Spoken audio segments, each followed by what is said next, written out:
This program features live coverage of an African safari and may include animal kills and carcasses. Viewer discretion is advised. Good afternoon and welcome to this windy, blustery and cold day in Djuma Game Reserve in South Africa. This is Safari Live. I am in the middle of one of the true wilderness areas left in the world.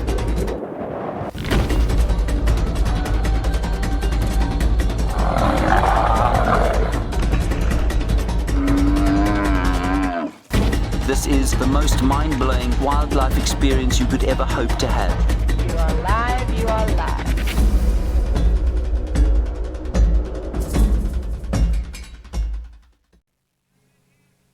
Hello, welcome everyone. Yes, it's cold, it's windy, thank goodness it is not raining. We are out and about and hoping to find you some amazing animals or anything of nature's delight. Here, remember, we are live, hashtag Safari Live on Twitter, or you can ask us questions on YouTube chat. My plan for this afternoon, Gendre's on camera. Hello, Gendre. Hello, darling. Yes, okay. Plan this afternoon. Look, it's windy, but thank goodness it's not raining anymore, and we did have some heavy drizzle. So usually on a day like this, animals, particularly cat-like species, are going to be active much earlier, and it's been super hot lately, so that's what we're hoping for. We're going to carry on, see if we can find some tracks, maybe some signs, or maybe an actual leopard just lying in the road and rolling around and grooming itself and saying hello. Okay. Or wild dog. Gendre and I have been talking about wild dog for like a week now. Oh my goodness. Okay. So, sorry, I'm in Wendy today, and Wendy and I are driving in low gear. She's having a moment today, as we all do. Okay, so yes, I did say it was windy, but it's not as windy. It's not going to make things hide too much, that's for sure. Maybe let's go check in on our hyena cubs, see what's potting. Maybe they're as cute as yesterday. You never know. We'll check in quickly.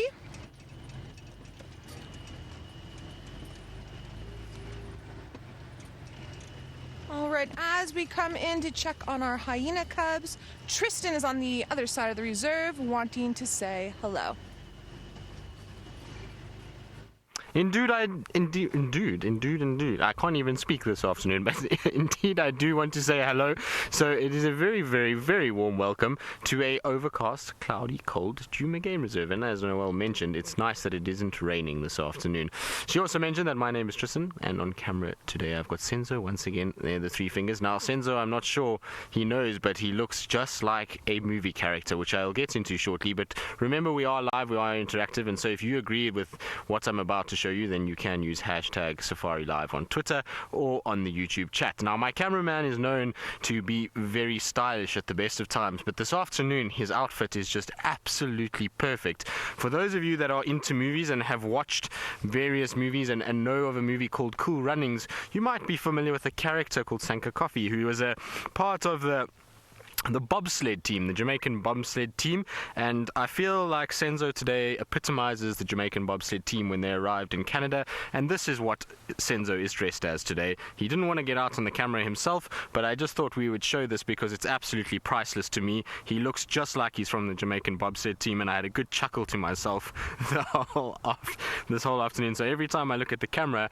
I can't seem to keep a straight face today. But anyway, it should be a fun time, and we should have a good time this afternoon. I think Senzo and I are going to try and head off towards where we had those leopard tracks this morning and try and see if we can't find that individual. But before we do that, we obviously have to head off to Treehouse Dam. And before all of that, there's actually something that's really quite cool next to me. Just on my left-hand side here, I've only just noticed this now, but there's a marula tree here, and around this marula tree are a whole bunch of barn swallows. Now, barn swallows are migratory swallows that come into this area, but for some reason, they're congregating around this marula tree, and I don't know why it is. Of course, now that I say that, they all disappear. But every now and then you'll see they just kind of come in, and they've been flying around and around this tree, and they keep kind of going around it, and then they go up towards the leaves and then down. So I don't know if there's a hatch of an insect or something, or there's just some reason that they're here. Of course, like I say, now that I talk about it, they all disappeared. But there was just now, there was probably at least 20, 30 of them that were flying around here, but they've all disappeared, and so, well, that's the way it goes sometimes. We'll have to carry on and see if maybe we find them further up along some of the other marulas. But let's get back into our plans and let's get back into our kind of movements. There's one or two of them still flying about and sort of flying low to the grass at the moment. Now, these barn swallows are amazingly fast flyers, and it's a very difficult bird to get on camera, so I'm asking Senzo to do the impossible, and now that they've all disappeared, I think we're going to leave them. When it was just now, when there was the kind of cloud of them, it was very cool because it would have been very easy, but as soon as you just get one or two, as VM told me the other day, these are the most difficult things to film, so we don't want to get Senzo too worked up too quickly. We need to let him ease into this afternoon. It is a cold afternoon after all, and we don't want him to pull a muscle, given that he's got to push his bobsled at some point this afternoon as well. But hopefully it'll be a good day. I feel like this morning was quiet and it was very, very, very, very, very still out here. And I think maybe this afternoon the animals are going to come to life. The rain has stopped, and hopefully that's going to mean a few of the insects and various other little things are going to come out. Maybe we'll even get our first hatch of winged allets from the termite mound. I'm not sure, but hopefully that's going to happen, which will drive the birds to come out, and then maybe, just maybe, a little bit later we'll be able to get some of the others. Now, there is a beautiful bird. So, no, it's flown away. It's landed in the marula, actually. So there's a red... Oh, you well done, Senzo. Very good. So it's a green wood hoopoe that is landed there. It's a bit difficult now because it's against a white sky to see its coloration, but they have these beautiful iridescent greens and blues with this bright red beak. They are a wonderful bird to see, and there's a number of them. In fact, actually, is that not a scimitable? Sorry, I was so busy seeing another one flying away that I thought it was a green wood hoopoe, but it actually is a scimitable. You can see it's got the dark black beak and not the bright red beak that you would see. But interestingly enough, there is actually a whole bunch of red-billed or green wood hoopoes with them, so it's not just the one. I'm just going to try go forward. I wonder if this is not a younger one. Hold on.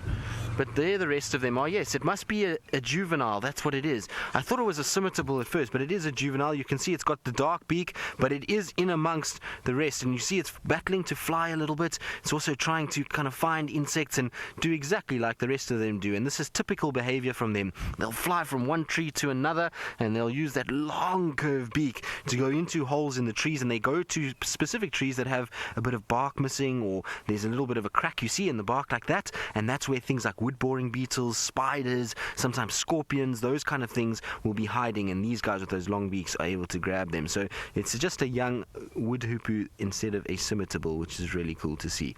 But there you go. See, look how deep it goes into that tree, looking for little grubs and insects and larvae and all kinds of other things. How wonderful. You generally get fleeting glimpses of these guys as they kind of bounce around and off, but this has been very nice from them. Right, well, we're going to head off to Treehouse to get our time lapse started, but there is another member of the team who is raring to go and is wanting to say hello. It's the other bearded member of our crew at the moment to balance the boys' side of things, so I'm sure Scotty is very excited to say hello to all of you, and I wonder what his plans are for this afternoon. All of you, what's taken so long? Sounds like you've been having fun with Tristan as well as Senzo. I'd love to be able to see his fancy Jamaican bobsled team outfit. Cannot wait to see exactly what that looks like. My name is Scott, and I'm teamed up with Davy on camera. Our plan is to go in search of a soggy lion called Scar, and the reason he's soggy is because it's raining, and we are hoping that we are going to be lucky and see him shake his head like this and have raindrops getting thrown in all directions. So that's our plan. We did see him and one of his partners in crime this morning, and they were about 15 minutes, 20 minutes away from here.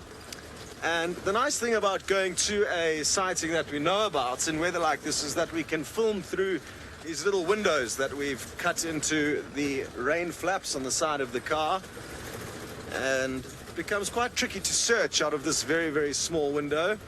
So that's our plan. We are going to go and bunker down with Scarface and hope that him and his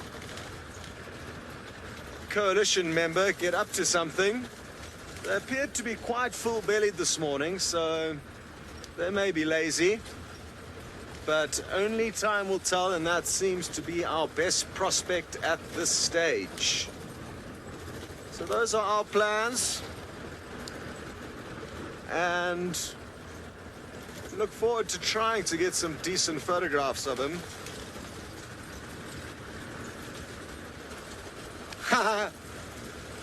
Hello, Tristan Dix. Sadly, you won't be able to hear my answer, but he did send through a question, and he would like to know if there is a plan B. If Scar does not intend on shaking his big shaggy mane, why don't I shake mine? Well, sadly, I sheared mine quite recently. I left a little bit of a patch, I think, on the right-hand side of my chin. Seems to be a bit more there. But I did shear recently, and I don't think I've got enough of a mane, Tristan, to be able to pull off such a stunt. But if things get desperate, maybe we'll have to try. David, on the other hand, has got beautiful long hair, much the same as Scar, and I think David would probably be the best male Safari Live contender. Having said that, Craig, the other cameraman who's on leave, is developing quite a big fringe. He's fringe heavy at the moment, and he would also be a fairly good candidate. Steph would be no good. Brent, not too bad, but he's still got a bit of a mohawk, really. He's still a bit of a young male lion. As established as Dave over here.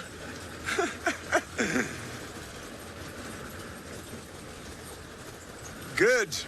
Well, I'll look forward to eventually getting to Scar and seeing if, in fact, we do get lucky with that mane shaking. In the meantime, though, we will be sending you across to Noel, who is exploring a hyena den.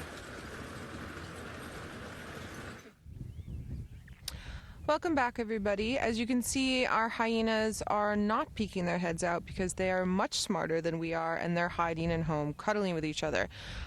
I hope that Scotty can find Scar for you, because it is a male lion that I have not seen. Even after working up in the Mara, he's still not someone that I've viewed, and so I'm super jealous, but I hope that you get a nice visual from him. So because our hyenas are being smart and cuddling with each other, we're going to carry down. We're going to go check Bibbleshoek Dam. I believe Tristan's going to go and have a look and see about some leopard. I'm still keen for any sort of predator, but it's good birding weather as well, as you saw with Tris just now. So let's see what we can find. Some days are like this. Some days we know exactly where we're going to go, and some days it's sort of what is your gut feel and how are we going to make that happen. Okay.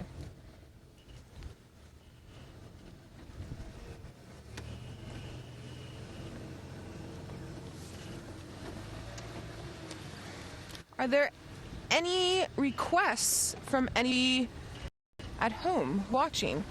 Because that sometimes helps. Maybe you all have good vibes back there. And let's be silly with our requests, like Cheetah. Cheetah would be a request. Wild dog. Leopard. Jandre wants a polar bear. Jandre, we're on the wrong continent, bro. Lou says a porcupine. Lou, also good weather for porcupine during the day. What else? What else? What else? Ooh, a python. Because we've had a bit of rain, we should get a bit more snake activity. And when it's cold like this, sometimes the pythons come out. Other snakes will still be hiding a bit, but that would be a good one. An African rock python. The largest African rock python I've ever seen was 6 meters. I swear it was ginormous. And then one of the other largest pythons I've ever seen was a female python who had eaten an impala, and then a male python had come along and said, "Ooh, you look good, let's try and mate." And she couldn't get away because she was full of impala. And as they're busy trying to mate, a female leopard came along and killed both of them, ripped open the female python, called her cub, fed on the impala in there, and then the cub took the male python and the mum took the female python, and they snacked on python for 2 days after that. It was insane. It was an absolute insane sighting. Maybe we will be lucky and get a sighting like that today. And I didn't have my camera with me. I didn't have anything, so it's only in here, only in my brain. Okay.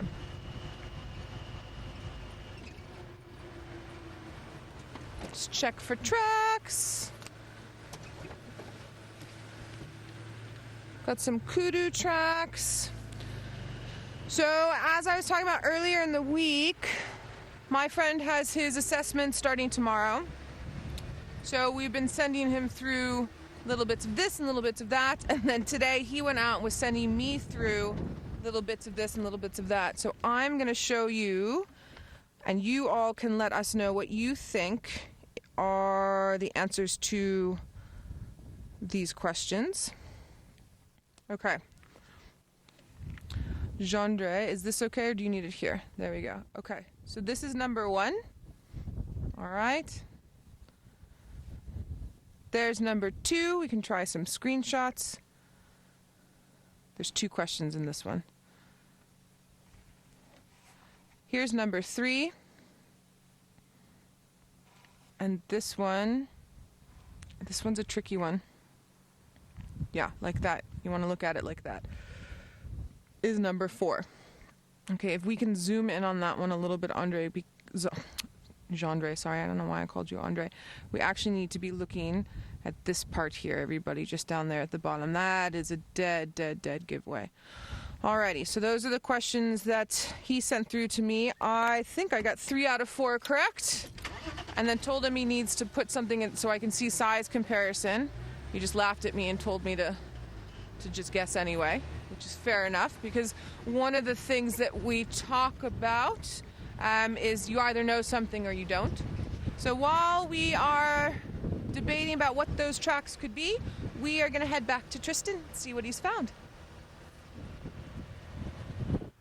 Well, nothing much just yet. I was just having a little joke with Senzo and we're having a little giggle about something which was quite funny. But anyway, no, we haven't found much just yet. In fact, we've actually probably seen more than we did the whole morning. We had some warthogs that ran away from us just now, and then we had a couple impalas. In fact, Impala herd with a number of really pregnant females, and I looked carefully to see if any of them were maybe dilating and maybe we could get a birth, because in weather like this sometimes you will see them giving birth. And I don't know why, it's a weird thing. I've seen a lot of births in overcast conditions, which is really quite strange, but now's the time. If we're going to get a live impala birth, it should be around the next few weeks. So I'm checking every single impala herd very carefully in the hope that we can see one with little hooves sticking out that we can potentially maybe film and watch over the course of a drive. It'll be really interesting to see it.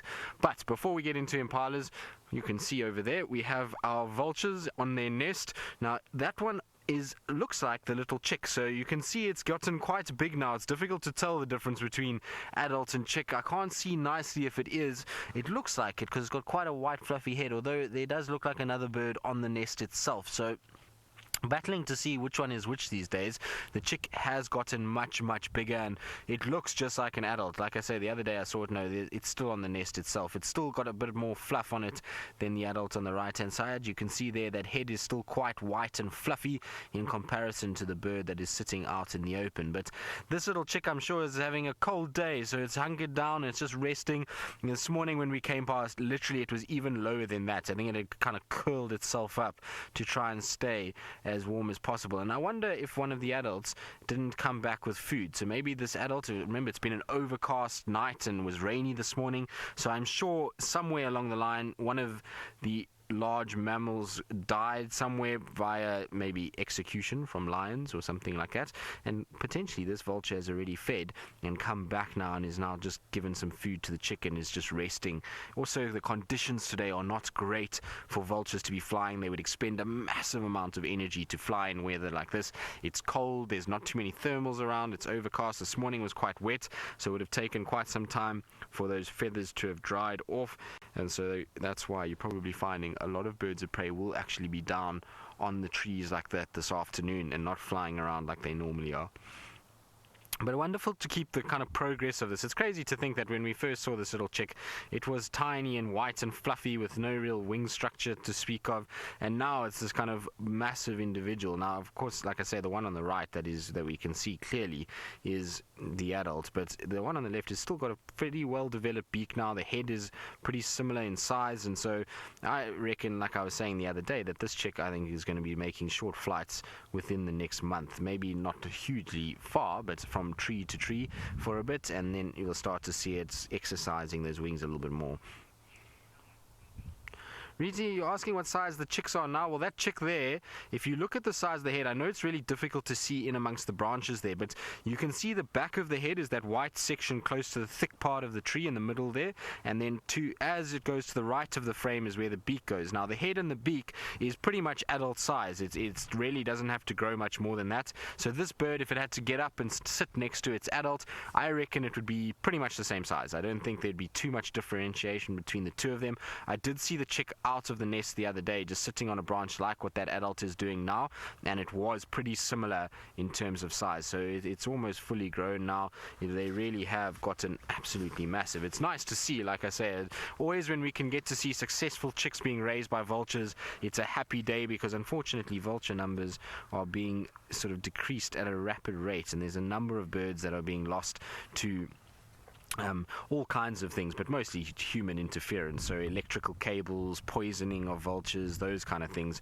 which is causing these guys, unfortunately, to disappear very quickly. So, I mean, it's crazy to think that that little chick would have started out as a little egg and is going to be weighing probably close to maybe I would say just under 4 kilograms now, and once it reaches an adult, it could reach as much as 6.5 kgs, which is what is that, almost 13 pounds. So it's going to get very, very big, and considering it started out as a little sort of egg is quite amazing. Right, I think we're going to leave our little vultures to themselves. They seem as though they're quite cold and quite miserable, so we're going to leave them. You can see the adult's even got its head tucked in this afternoon, and that's just to try and keep the blood in the head warmer. It's why they do it when they fly as well, is because they fly at heights that are just so high that their blood in their head would freeze if they didn't tuck their neck in and have that nice little ruff of feathers that they can kind of insulate and keep the head nice and warm, and well, the blood in the head nice. Good to see them, always good to catch up with our nests. Hopefully we can find some more. I'm on the lookout at the moment for some lilac-breasted roach to see if we can maybe start filming. Sorry about that, guys. I have a few gremlins that have jumped on. We have Jigger back up and running. So Jigger was decommissioned slightly when we started the Mara, and a few things were taken to the Mara to help out there and get things up and running. And so poor Jigger sat for a long time without being driven. And so Jigger's now back up and running, and still ironing out a few little gremlins here and there. So I do apologize if there is some picture breakup now and then. But I forget now what I was saying. I can't remember. What is that on top there, Sense? There's a bird that's just landed on top of the tree. No, over there. Well, that's another vulture. You see the top of this tall tree without the leaves? So on the top there is a bird that is landed. Now I couldn't see exactly what the coloration was. It's a ground scraper thrush. That's very cool to see. I see these guys quite regularly. Are you singing a song as well? Of course it will go. There we go. They have a beautiful call. Most of the thrushes do, actually.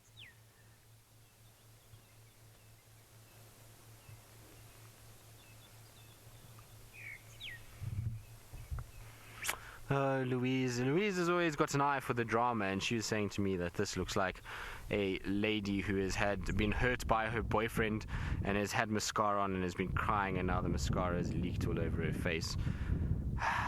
So dramatic, Louise. But yes, I suppose it does look like that. I like ground scraper thrushes. I think they're very cool birds, and we see a lot of them here on Djuma. In fact, this is probably one of the areas where I've seen the most, here in Chitwa, on these open sections, so the fire breaks, quarantine, Chitwa airstrip, lots of ground scraper thrushes in those areas, and commonly seen them running along on the ground as thrushes do. Kind of they put their head down and they sprint along. Ooh. That's a very itchy beak. And then as soon as they're disturbed, they fly up quite high into the trees. I've noticed with these guys that they like to get into quite a tall tree, and then they sit up on top there and watch. But it's so nice to hear their call. It's not something we get to hear very often, and it is a very nice call that they have. Like I say, the thrushes tend to have really cool calls. Hopefully it'll call once more. I'm going to just keep quiet in case it does.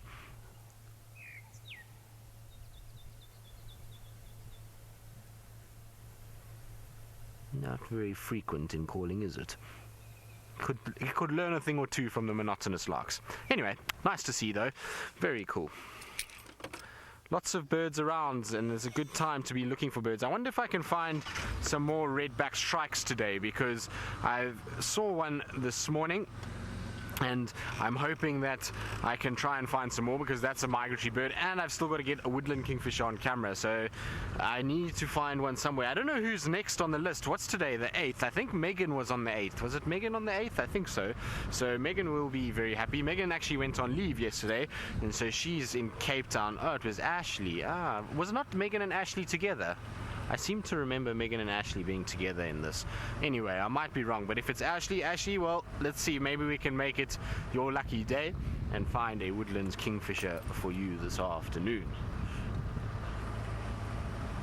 Right, now Scott is continuing his charge and his sort of forging ahead of having some of the toothy critters for this afternoon drive, and he's notched another score or point for the boys team this afternoon in the form of Tawny Lioness.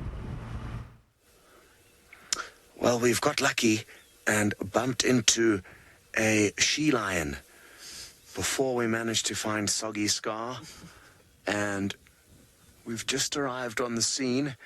Not too sure what exactly she's up to and if she is alone, but she is up and thinking about moving, and that is a very, very fortunate scenario to be in. So, very happy. The rain has also stopped for now, so we are probably going to be able to put up our rain flaps for the time being. Doesn't look like there's going to be too much more rain anytime soon. So that is the good news. I hope Taylor's still not getting drenched across on the other side of the river.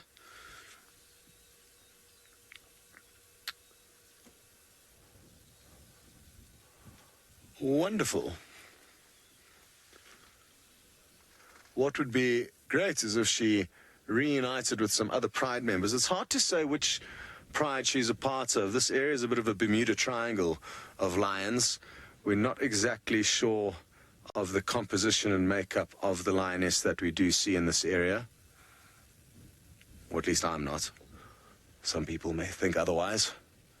But it is really tricky business here in the Mara, knowing who all the lions are. There's a lot of fluidity and movement between lioness. Hello, LaRoche. You'd like to know, how do you identify or distinguish between different lions?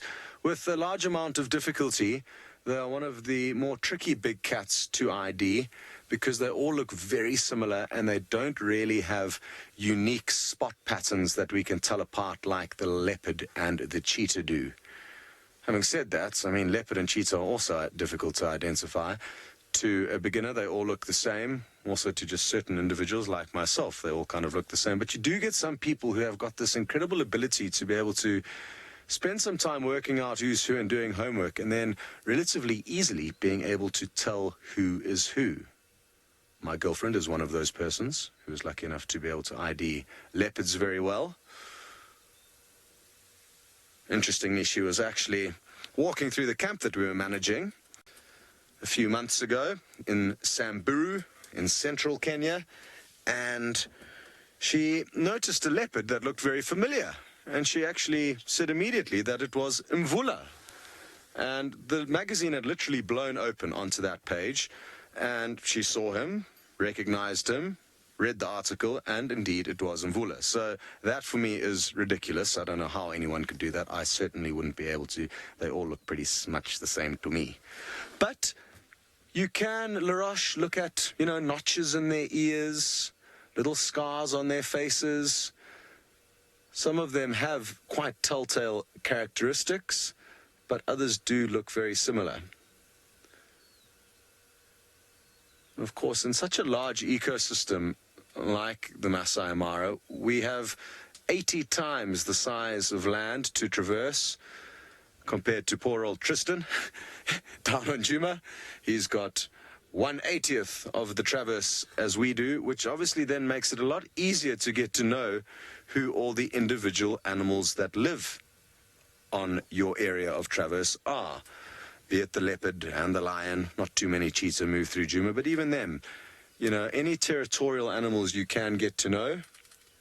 But sure, because we're covering such huge distances a lot of the time, and not investing time with set prides, so to speak, it can be tricky business. Oh no. She's bushed us. Do you think she lay down or is she walking? Ah, disaster. Okay. Well, as you can see, that window is still, well, the one rain flap is still down. We're just shooting through the window, whereas on this side we've opened it up. So we're going to pop up this flap and the front flap and hope for no more rain, and also hope that this lioness gets back up and mobile. Hopefully she'll lead us to Scar and we'll see them romancing. That would be first prize. In the meantime, we are going to be sending you back to, I think it is, Tristan.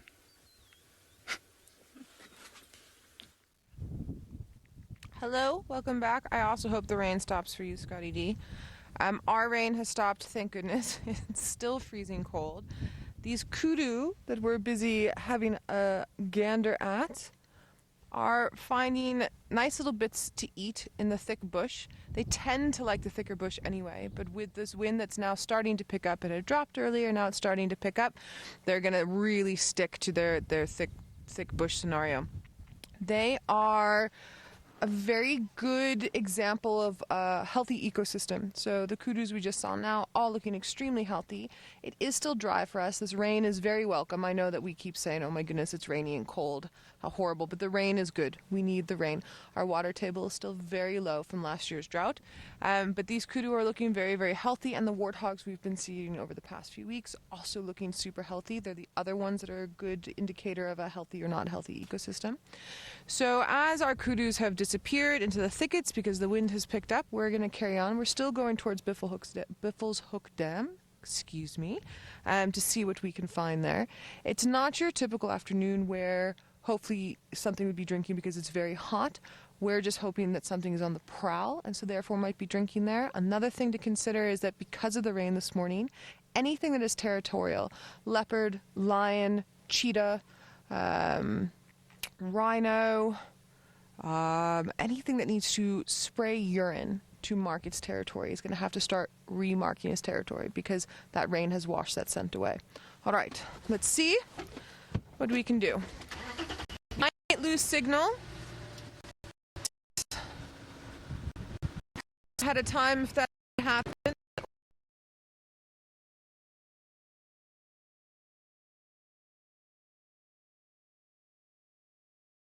Right.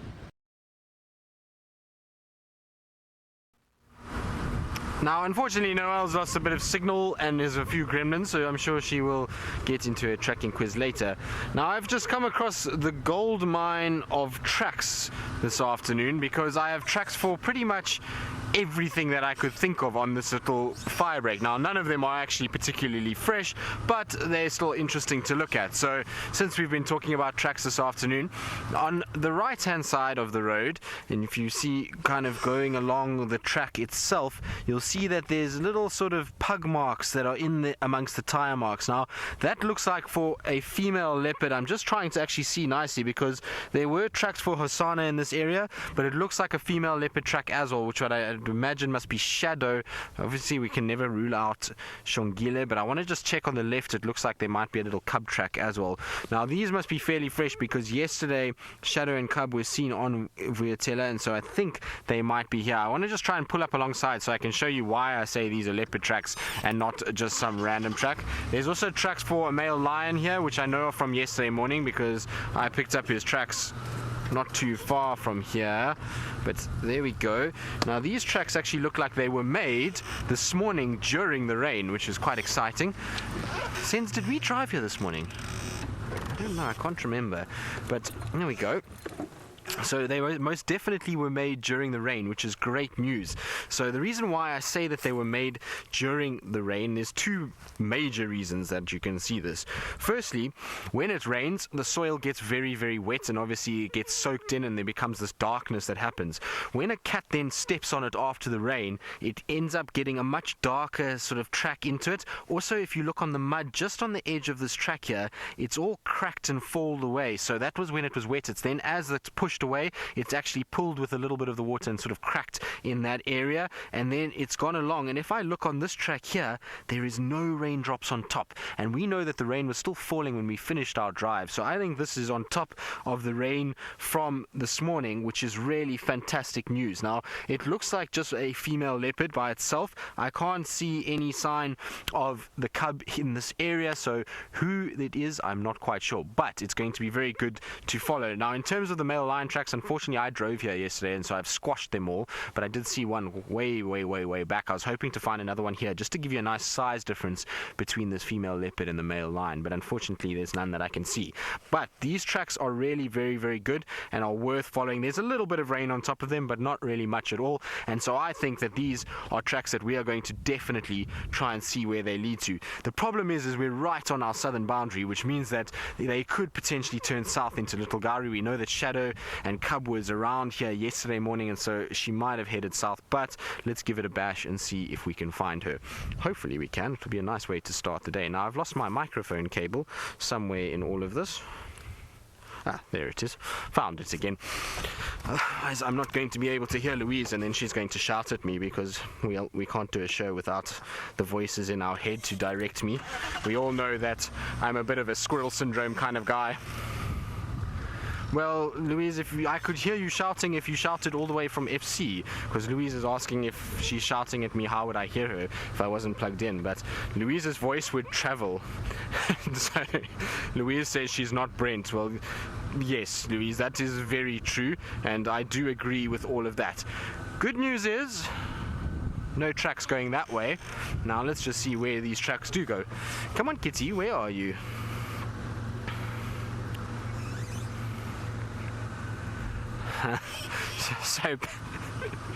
So Palin, you say, don't worry, I have a good track record. Very good, I like that one. Now I can see a track just going straight over here, so I want to just check here quickly towards the quarry and just double check that she hasn't gone there. But I have a funny feeling if this is Shadow, then she might have gone up to Treehouse Dam, because we know she spends a lot of time around Treehouse. Just want to check very carefully in this area. Shabamu Pans is an area that I know Shongile used to hang around, and well, you can never write Shongile off. I mean, she could be anywhere. We don't know anywhere where she's been.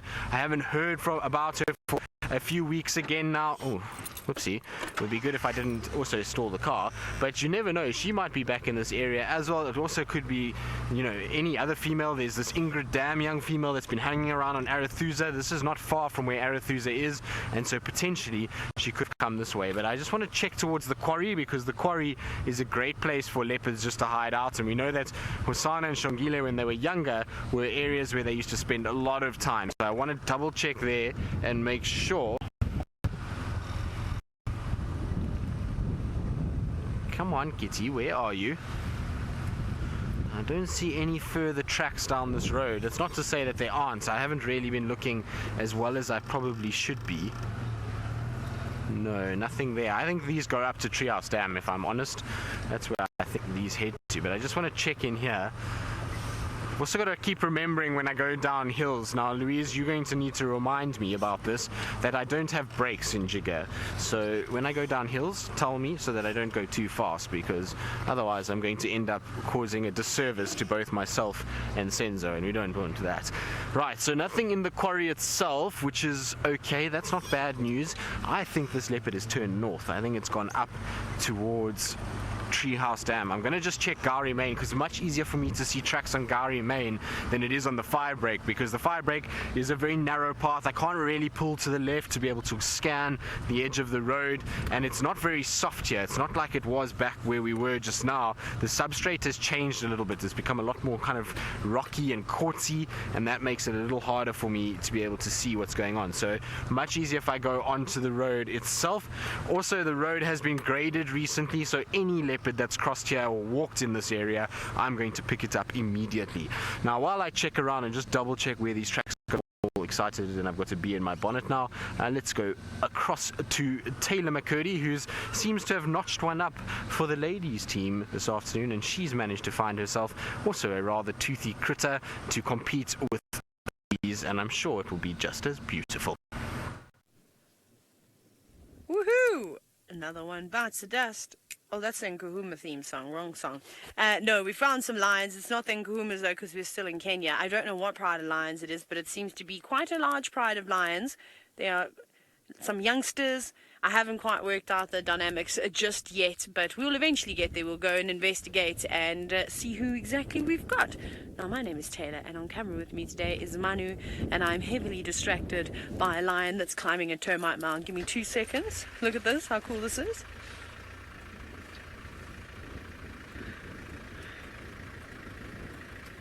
Hello, lion. You going inside that warthog burrow? I didn't think you would. I almost fell inside. There's a couple of young boys who seem to be very, very playful this afternoon. And for those of you who have just joined us, my apologies for my lateness. Bless you, lion. You can hashtag Safari Live, of course, on Twitter, or you can chat to us via the YouTube chat. Now, I have a very good reason as to why I was late, and it's because I've been trying to cross the river crossings, and the crossing the river part was fine. Obviously, there's other people on safari with us in the Maasai Mara National Reserve. It was the getting up of the muddy slopes that was the tough part. Oh, there we go. You're practicing for one day. Now... older cub is not tolerating it. Oh, wow, they got a spring in their step this afternoon. And I just want to have a very, very quick look. So it's 2 young boys, and then I want to see if, and this maybe is, well, it's probably a lioness to the right, but she's relatively young. Boys, you've been playing in the rain. Yeah, they're very wet. It's been so rainy here the whole day. I normally like slipping and sliding in the mud. I have not enjoyed it today because I've had to concentrate a lot harder than I normally have to. So this is quite funny, isn't it? Youngsters all playing together. Older sister and young boys. Very cool. Very nice indeed. And they were trying to mate with her, but they're too young to really know what they're doing. I mean, those young boys are probably only about 1.5 years old now. She must be just a little bit older though. Maybe, yeah, between 1 year and 1.5 years, and she's probably closer towards 2, probably about 18 months or so. Very nice though. And then more lions. We'll eventually get around to the rest of the pride. I suspect that's where the adults are laying, and the juveniles are just deciding to keep away and cause trouble down below, which I'm sure they're enjoying too.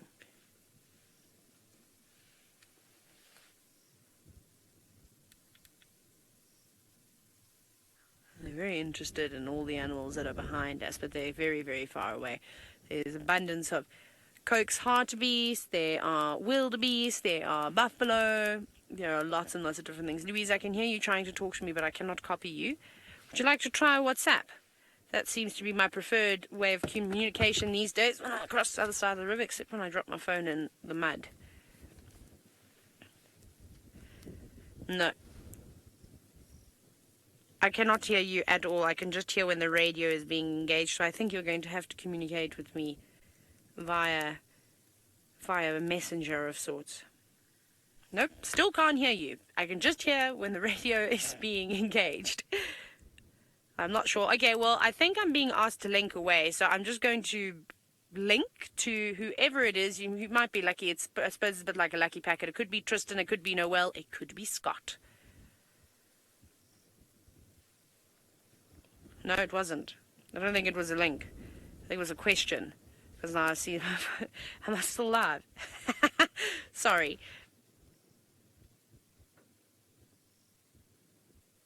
No. I'm very sorry, everybody. This is very awkward for me. I can't hear what Louise is saying. I can just hear when she's trying to use the radio. I thought she was asking me to link away. She obviously wasn't asking me to link away. She was trying to ask a question. It's very awkward. So we'll try this again. And it was a question from Mohammed, who is wondering if lions ever eat grass.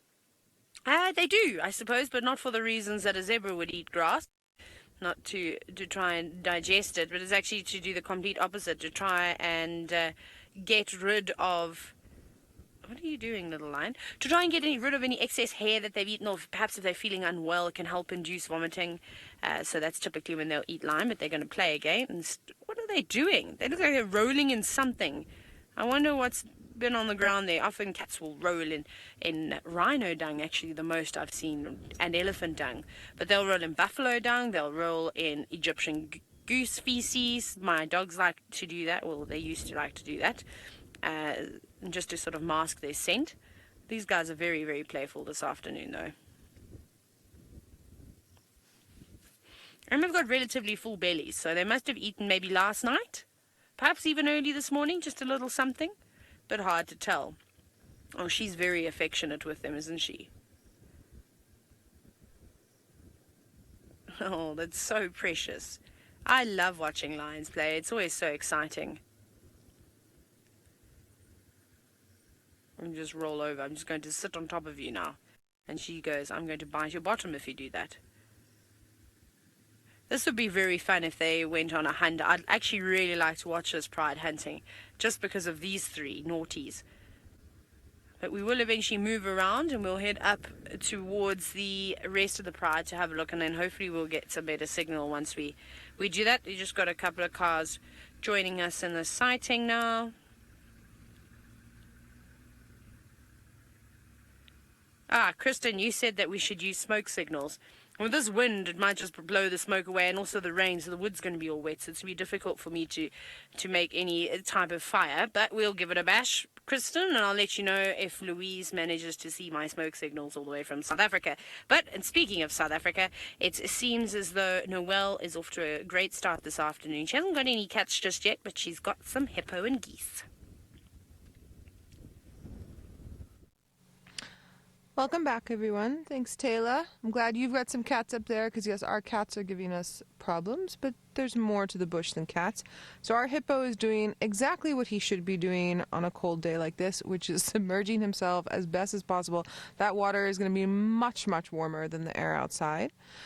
Sometimes what you'll see is they'll start coming out to feed a little bit earlier in weather like this, but this male hippo has found this dam, and he's decided this is his spot, this is his territory, and he's going to defend it quite hectically. He's in the exact same spot every time I've come past here, but literally the exact same spot in the dam. He hasn't moved much. So we've seen some tracks around, so obviously he does come out to eat, but he's very particular about what he wants to be. He's found his nice little niche there and doesn't really feel the need to do much more. When it's windier like this as well, because when you're wet you get colder, that's another reason why he's going to submerge his body. Okay, so we were hoping to pop up and pick up, I don't know. We knew our hippo was probably going to be here 99% of the time. So I think what we're going to do is we're going to carry on and see if we can pick up anything along the way. We do have, Jean-Andre, do you think we can get the starling? So Jean-Andre and I have been watching this starling with little iridescent feathers, and he's been showing off quite a bit. He keeps going over to this, oh sorry sweetie, he keeps going over to this little old Impala midden and picking at termites and things. So we have a roof on Wendy today because of the possibility of rain, so every now and then unfortunately you are going to see a pole in our shot. We're doing our best to not make that happen, but it is just one of those things when we're dealing with this type of weather. So there you can start to see the different colors that this starling is presenting. Iridescence, so those little see-through pockets where the different light waves hit and give us either black or blue or green or purple. Gorgeous, absolutely gorgeous. And with cool weather like this, he is going to be, well I say he, could be she, he's going to be hunting quite hectically because he's does not have to expend as much energy because it's not too hot. All right, so let's see what else we can find. We're going to turn around and head on.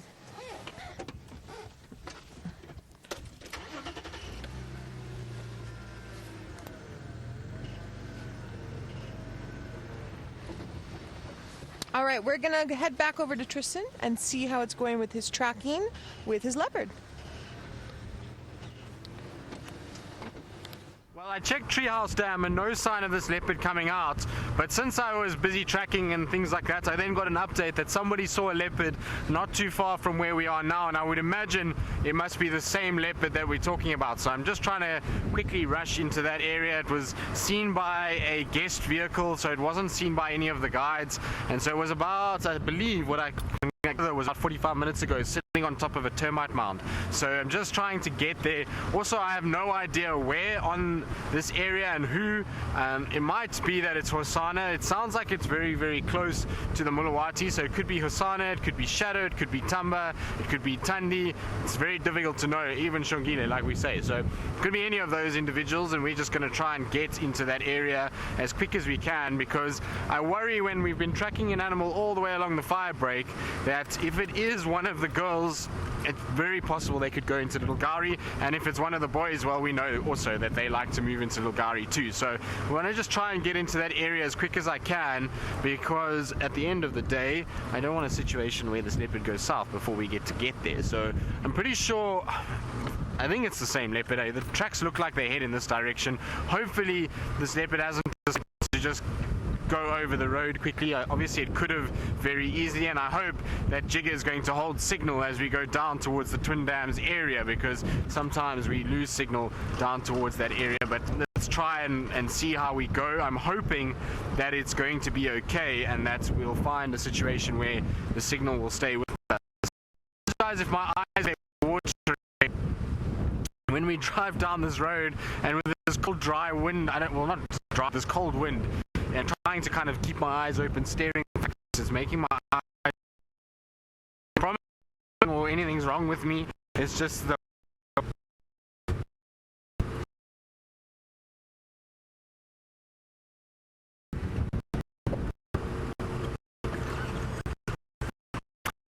Now, unfortunately, it sounds like these gremlins have hit, so before we lose picture and lose reception, let's get over all the way back into the Maasai Mara with Scotty D, who's got, well, probably one of the animals that I most want to see out of any in Africa, and hopefully it will be a beautiful visual of the lion named Scar.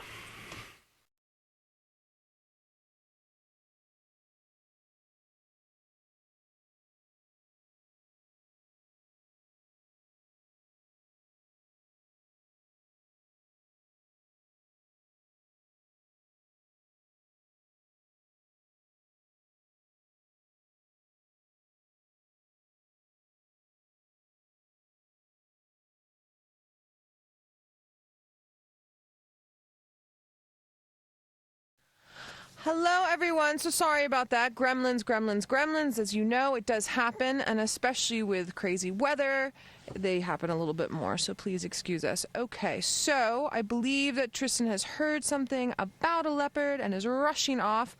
We are still looking for whatever we feel like looking for. We passed some waterbuck. They're nice and fuzzy. Visual isn't that great. Try to see if there's any nice tracks in the road, and we are going to carry on and do that. So, here we go.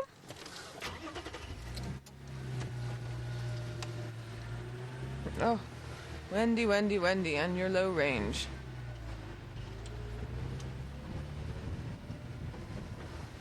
Okay, so what you'll notice today is I'm wearing a woolly beanie and I have a scarf on. This is usually my winter gear. It is not winter here, it is summer, but it is so cold. Look, we don't get snow in the Lowveld. It's cold for me. It is so cold that I bundled up with 6 different layers and a hat and a scarf, and I'm still sitting here and going, oh my goodness gracious, I really don't like the cold. I love when it's hot, and I can get a tan. And as you can see, our wildlife has decided they also like when it's hot, and when they can get a tan and are hiding. But that has a lot to do as well with the wind picking up. Paula, you're asking about what is on my scarf. I love this scarf. It was a Christmas present from guests of mine from many years ago. They're a black rhino. See, they're a little bit upside down. Sorry, but yeah, you all know what a rhino looks like. They're black rhino. Black rhino is one of my favorite mammal. I have lots of favorites, but definitely one of my favorite mammal species. One of my favorite to track on foot. They are a bit unpredictable. They have severe personalities, and yeah, I really enjoy them. And this past year where I was working before I joined Safari Live, myself and my tracker had some really epic black rhino sightings, and I enjoy them and just their ecology, the way that they function, the way they move, their little hook blip. I know a few days ago Scott had a brilliant visual in the Mara of a black rhino. Ooh, Impala. Hello. Shall we? Ooh, so something that happens with us when we get very cold is we get chicken skin, or goose pimples it's also known as. But these Impala, if you notice, they're super dark on their top layer. You can actually see it on that male that Jean-André's focusing on. He's lifted all of his hair up because he's freezing cold like I am, and he's trying to get the hot air to circulate closer to his body. And that's exactly what we're doing when we get goose flesh. We're just not covered in hair. Well, some of us might be a little bit hairier than others. It's a type of piloerection. Another version of this would be, we were talking about brown hyenas a little bit yesterday. It would be a brown hyena will do piloerection, will puff out all of his hair to make himself appear bigger. This Impala is not trying to make himself appear bigger. He's just really, really, really cold. And on that note, so I've been talking with a lot of my friends that work in this Lowveld area, and we were also talking with Steph a bit today, and Tristan, and we were vibing about brown hyenas and what has everyone heard. So it's really interesting. The historical precedents for brown hyena in the area, I have many different opinions and many different thoughts that I've been given. I read a paper several years ago about brown hyena not historically being here, and then we were discussing the book, and I remembered the name of the book. It's South African Eden by James Stevenson Hamilton. It's a hyphenated last name. Brilliant book if you want to know good history of how the Kruger National Park was started with the Sabi Game Reserve. Not Sabi Sands where we are, but Sabi Game Reserve being incorporated into that area. And his mention of brown hyena. And then we talked about the brown hyena that was seen at Juma Dam. And then a very dear friend of mine grew up in the middle of Kruger Park, and he was saying that his dad has seen brown hyena sort of in this area, and then it's just sort of vibed in. So I think this is a particular topic that we don't know as much about. And one of the main things that Steph brought up, actually, which was a really good point, is that hyenas in general for a very long time, along with many other predators, were considered to be such pests for livestock that they were just shot on sight. So we can't actually know how many brown hyena were necessarily in this area beforehand. The other thing is that they're extremely elusive, and spotted hyena, when they're in big numbers, will outcompete brown hyena. So just a few things to add to our dialogue. And if there's anyone out there that's read anything, definitely let me know. It's a really interesting topic. I actually want to go back. Gus Mills has done some really amazing research. He did some in the Kalahari on spotted hyena and brown hyena, and then he came into Kruger National Park, Greater Kruger area, and did some more hyena research. And I want to go in and read a little bit more of his journals and just sort of figure out where we all are on that. But then again, a lot of the books that we read, the Bibles that we have for guiding, and a lot of the main papers are actually not outdated, but it's getting a little bit older. So we are starting to have a new influx of research journals that we're reading and new books being made, but they're not necessarily addressing the same topics. There's some different topics coming up. So just as a pet project, I'm now super keen on this brown hyena thing. Okay, Jean-André, we're off.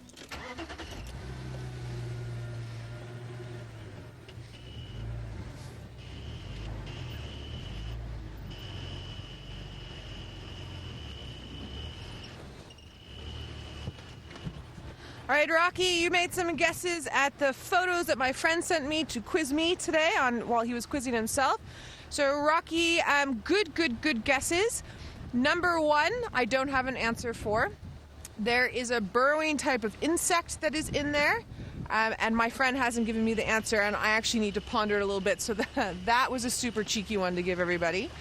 Number two, if I'm remembering correctly, was terrapin and murid. So, murid would be a mouse or a shrew.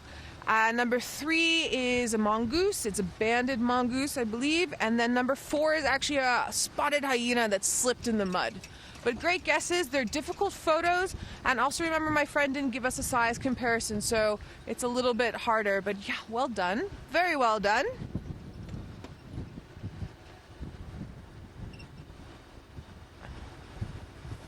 Okay, there's a bit of elephant tracks on the road, but nothing super fresh. But Scotty D has some lions for us. Let's head up north and see what he has in store. I'm hoping he's found Scar. And if he has, send me a few screenshots. I would like to see Scar as well. must enjoy. We do indeed. We've got too many lions to actually know what to do. We just stopped to see and look at another lion, not that was with Scar and the others that we tried to show you a bit earlier. And while we were with them, we heard some roaring out in this direction. And we thought it was that lioness that we've just left behind us over there. We were about to show it to you. And we've heard more roaring from this direction. So I just want to shoot up here and make sure there's not a lion that's about to cross. This is one of the crossing points. No lion crossing? No. Not at first glance, but this is where the audio was coming from. And there's been a whole bunch of lions roaring. Scar and the ladies back there that we were with a little bit earlier when I had no audio. They were roaring and we heard more lions calling from here. Sadly, I don't think we are going to be able to get a view of whichever lion we've just heard calling here. Imagine if we saw a big male lion crossing the Mara River. That would be quite a sight to behold. Now, we also left Scar and his ladies, not just because we heard these other lions roaring, but we were trying to see if we couldn't get a better angle on him. This is an area where we cannot off-road, so it was quite a tricky spot regarding getting a good view of him. Having said that, though, I think he's probably our best bet. We can maybe show you the lioness as we head back towards him. Here's one of our river cams while we're here. Sadly, most of them aren't working. We're actually going to take them down because they do get battered by the elements, just to try and give them a bit of a service. But that is one of our very fancy river cams. This is Dusty Crossing, where we've seen a multitude of wonderful, wonderful crossings and action. Hell righty. Well, the fact that all the lions are roaring certainly is good prospects. Just seen a rice rocket flashing their lights at me, I think. And they've got one of our fans, one of our viewers and followers on board. Let's just go and see what's going on. Yeah, he's definitely flashing his lights. What has he found? Let's go and see. I must flash my lights back to him. Bit of Morse code. Woo! Now he flashed back at us. I wonder what he's got.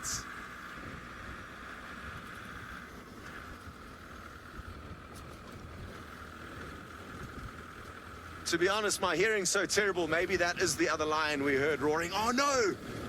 We're in luck. Scar and his ladies are on the move. And they're gonna come straight towards us. And this is actually such a cool story because we told these guys when we chatted to them earlier at that other sighting of a lioness that Scar was in this area and he didn't know anything about that, and he's come here and he's armed with a serious bazooka of a lens and he is going to be getting some wonderful shots. Well, this has all worked out incredibly well. We are going to get some breathtaking views here. And for those of you who have never met Scar, prepare to meet one of the most impressive male lions, not only here in the Maasai Mara, but I think it's fair to say in the whole of Africa. He is an absolute brute. Look at him. Look at how much bigger he is than those lioness, with an incredibly fancy mane and a very distinctive scar over his right eye. He's getting a bit frail, the old man. And I'm guessing they're coming to look for the other lions that they've heard vocalizing.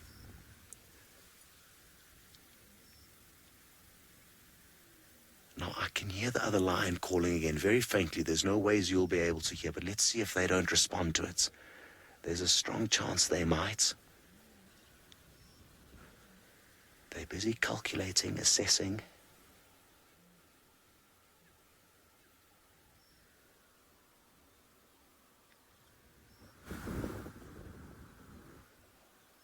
Now, if they don't reply to these other lions, it means possibly one of two things. They don't want the other lions to know that they are here. I don't think that is the case, though, because when the ladies have got Scar with them, they're going to not have too much to worry about, and they'll be more vocal than they would be if he was not, in fact, around. But what it may mean, and what I'm hoping it means, is that they are hungry, and they don't want to keep roaring, otherwise they will give away their position to possible prey. Now, you did see some Thompson's gazelle, some very small antelope. As we arrived, those are far too nimble and quick for the lions. The lions aren't going to consider them as a prey option. Unless, of course, one was to run into them. Of course, they wouldn't decline that kind of an offer. There you can see a third lioness also off in the distance. So it's 3 lioness,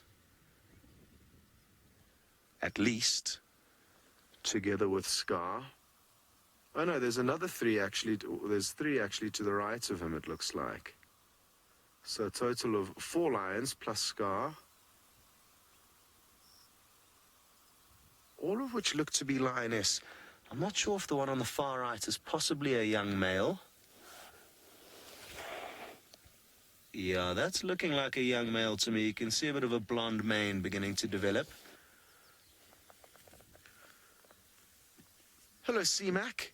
You'd like to know how old Scar is. I believe he's around 9 or 10 years of 9 or 10 years of age.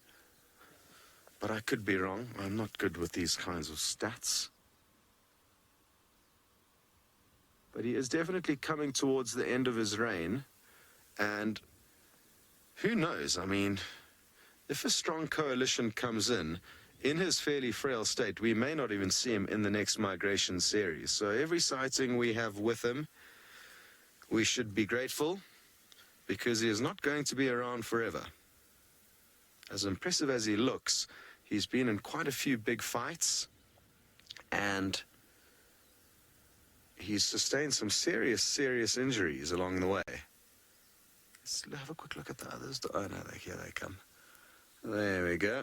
So that young male's just coming to cuddle up with possibly his sister or his mother or his aunt. One big happy family.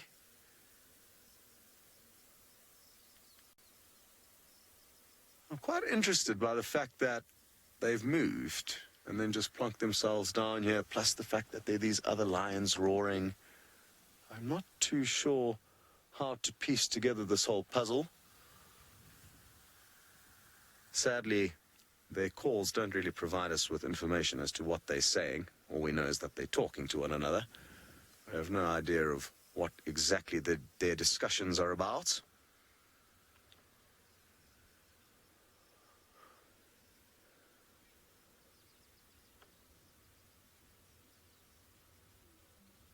Now the other lion's roaring again. Let's see their body language. You see, he stopped and turned his head to listen.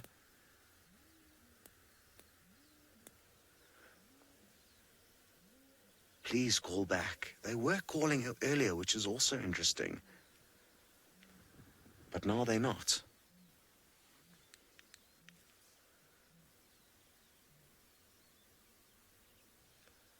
Hello, foxy nerd girl. You'd like to know if lionesses can switch prides if they would like. And yes, they certainly can. And they do. Interestingly, oh, nice big yawn, Scar. They actually apparently do it more in the Mara than they do in kind of a regular scenario.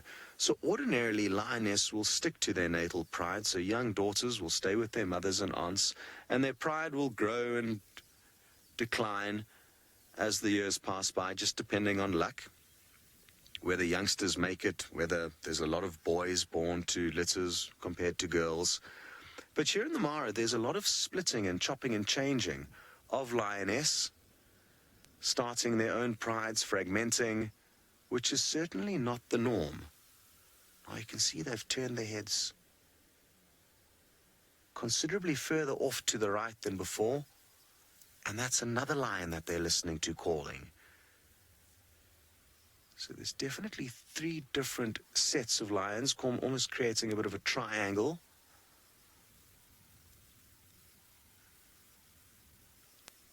And won't it be wonderful if we see them either reunite or have a fight? I've never seen a serious lion fight. And as much as I don't want to see them cause damage to one another, it is something that happens, and it will be a fascinating scene to behold and share with all of you. See, there's a massive rain cloud in the background there. Very moody afternoon here in the Maasai Mara in Kenya. And you'll be glad to know that on the other side of the river, where we can hear some of the lions roaring now, Taylor McCurdy is also searching for wildlife, and she has also found some lions. We have found lions. We have found, which you'll see in just a little bit.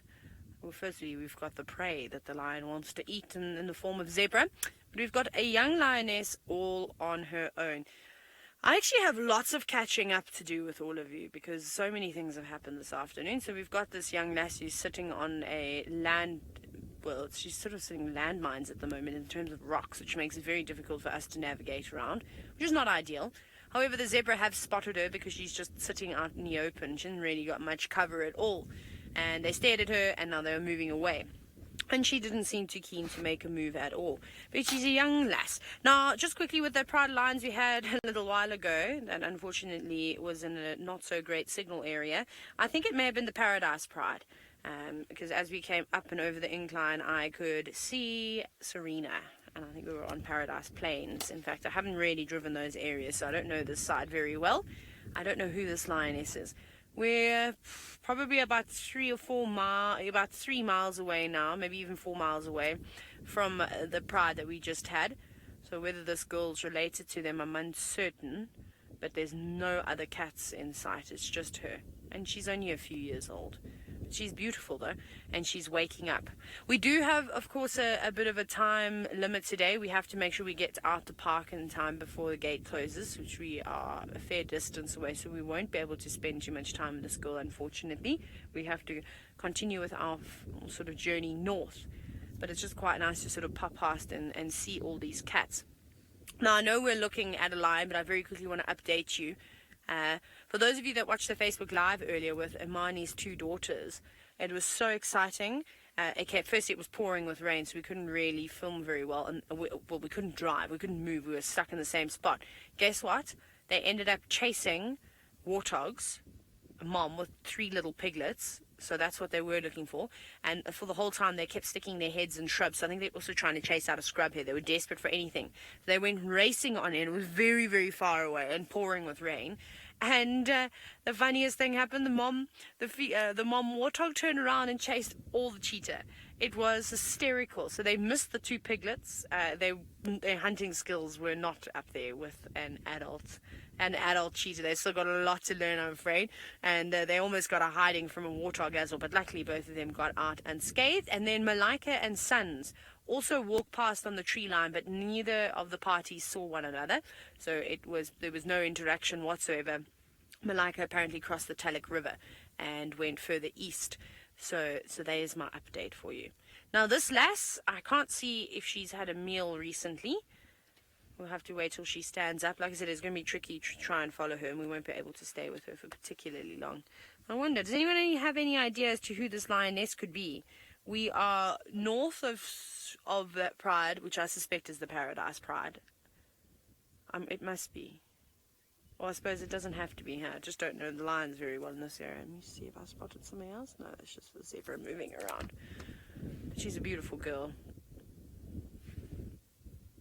Thank you very much for that, Louise. Yes, she's very pretty.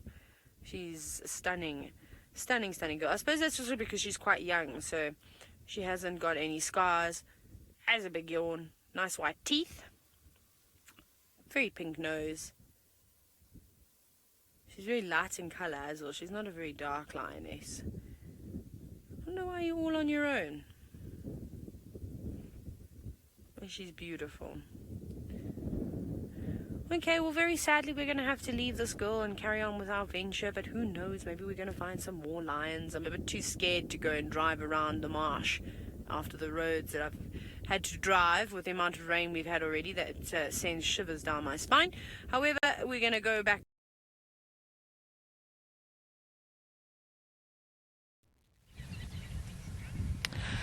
Good luck, Taylor, with your adventures. We have been on our own adventure. We are now watching some beautifully fuzzy waterbuck who are also super cold in our super cold weather.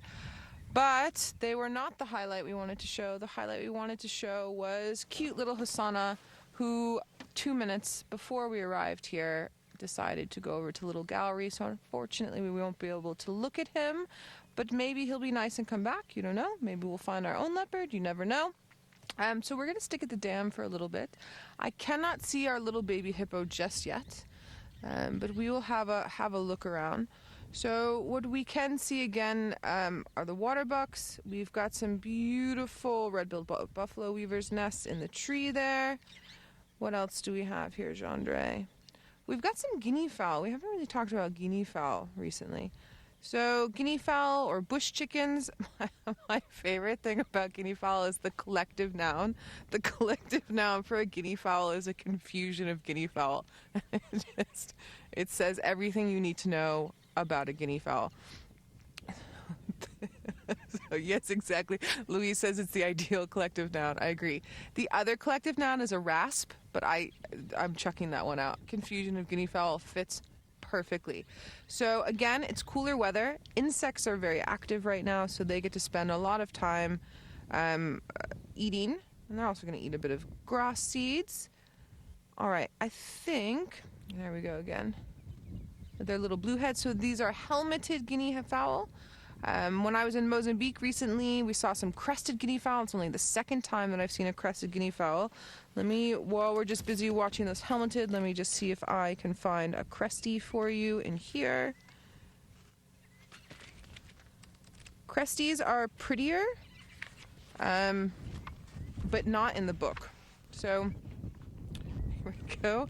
So I just want to point out first before we zoom in, ostrich that you saw with Scott the other day, their brain is the size of their eyeball. So this big. Guinea fowl, not so smart. Crested guinea fowl, just below the helmeted, not so smart. And then they have an Indian peafowl on here, which is obviously not something that we get on an endemic basis. This is something that would have been brought over, but peacocks as well, not so smart. So they've put all the not very smart birds on one page. So those cresties that we saw there have a little tuft. They don't have the beautiful blue head. Ooh, fish eagle. Gorgeous. And then the sheen that is actually on them when they're out, it has like a little bit of iridescence called scattering, is more apparent when you can actually see them. That drawing does no justice whatsoever. There's the fish eagle again. Let me just move our vehicle just a wee bit because we will be able to get a shot of that fish eagle. Stand by one. Fish eagles are amazing. When they make that call you just heard now, they tilt their head all the way back. So when they're sitting and they make the call, they tilt their head back, but they can even do it when they're flying around.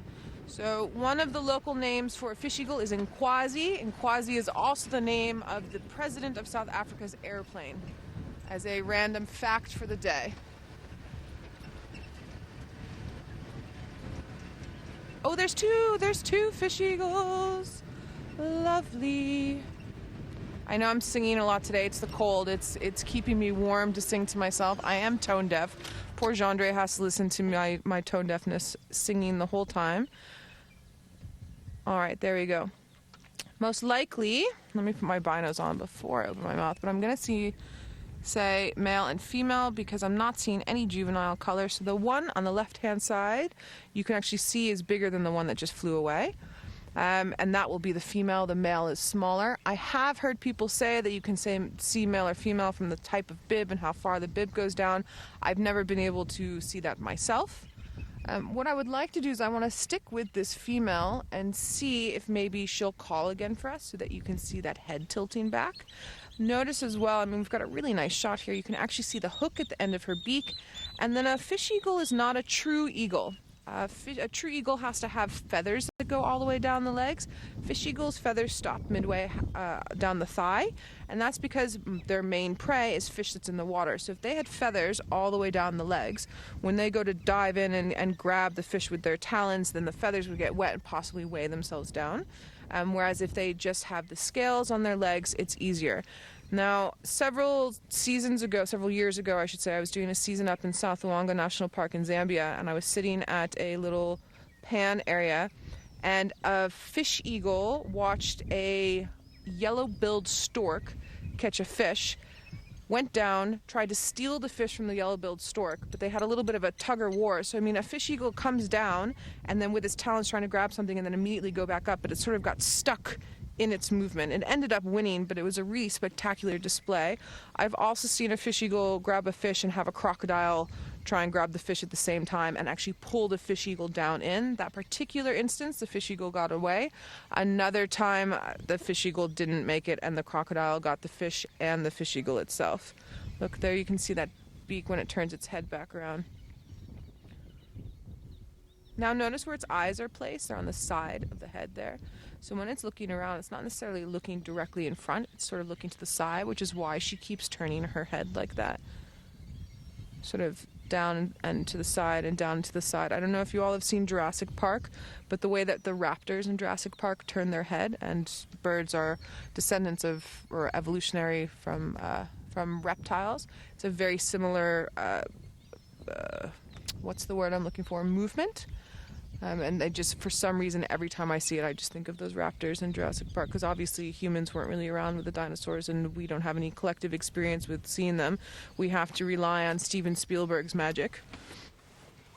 Okay, Madam Fish Eagle doesn't want to call for us while we're busy having the camera. Watch, she'll probably call now while the camera's away from her. I can hear hippos grunting. I'm not very good with a hippo imitation. Jean-Dre, do you want to do your hippo imitation? Yeah, much better than anything I could do.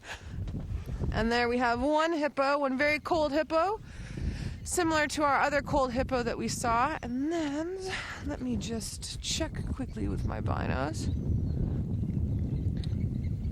There's a big hippo, Jean-Dre. I don't know if you can see at our 3 o'clock.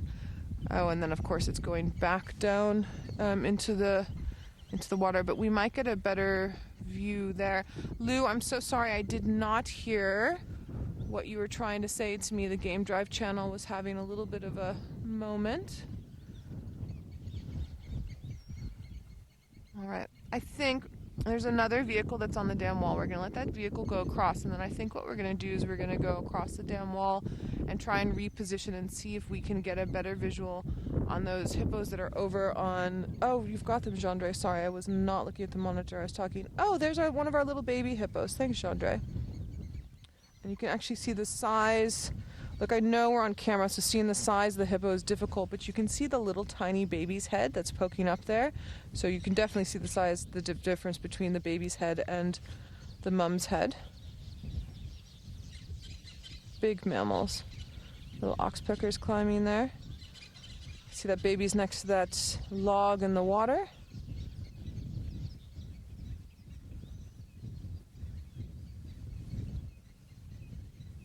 I'd be interested to see if they decide to come out with this bit of wind and this bit of cold.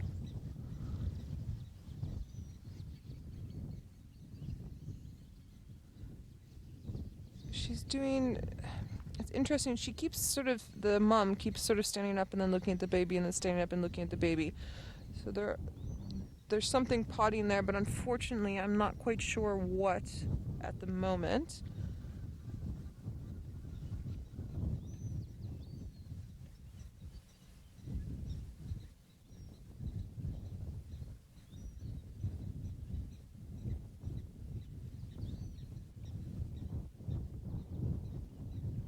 Possible, now that I see where the baby's moving, it's possible that she's trying to reposition to nurse the baby, because she might have been lying on just enough of a bank that the baby couldn't get there to nurse, and now she's moved herself.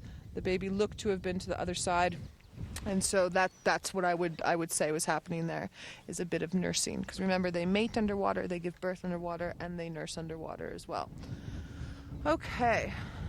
What else can we see while we're at the dam? With a wind that pulls like this, we're not going to see as much sort of in the water as we would normally see. Around the outside of the water, we've had some really good views of birds. We've had that fish eagle, which has just flown off. Thanks, Jean-Dre, you caught that beautifully. And then there she's off again. Sometimes it's harder for the larger birds of prey to fly in this cold weather, but what you'll see is she's going to find a perch that's not too far off. The thermals are not rising up like they normally would on a hot day. Shame. Noelle's earpiece or something must have happened on the vehicle. I'm not too sure what, but poor old Louise, who's directing the show, had to unceremoniously crash cut away from poor old Noelle as she continues to ramble on. We have come to the Mara River and we are looking across onto the eastern side. We've worked out, kind of, we think, who the other lions are that are calling. It's this lioness here. She may be joined by a few others. There's quite a few thick areas around her where there could be other lions snoozing. And another lioness who's actually just got up, Darby, who seems to be heading towards that one we've just had a view of.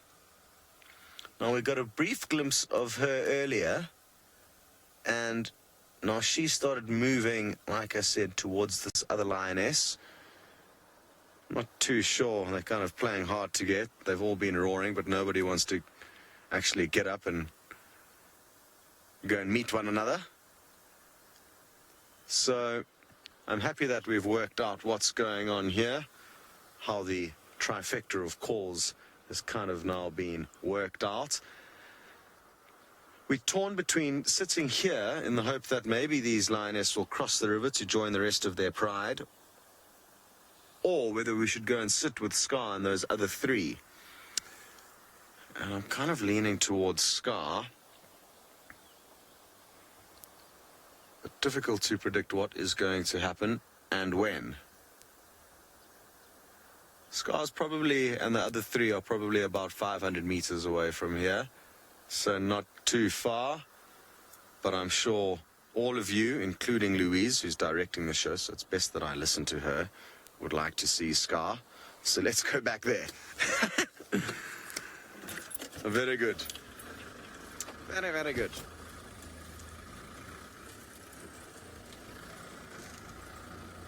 Here's our friends who flashed us to let us know about Scar. And we were actually about to leave this area, and they came and told us that from up there they could see these lions walking. So they've been helping us a lot.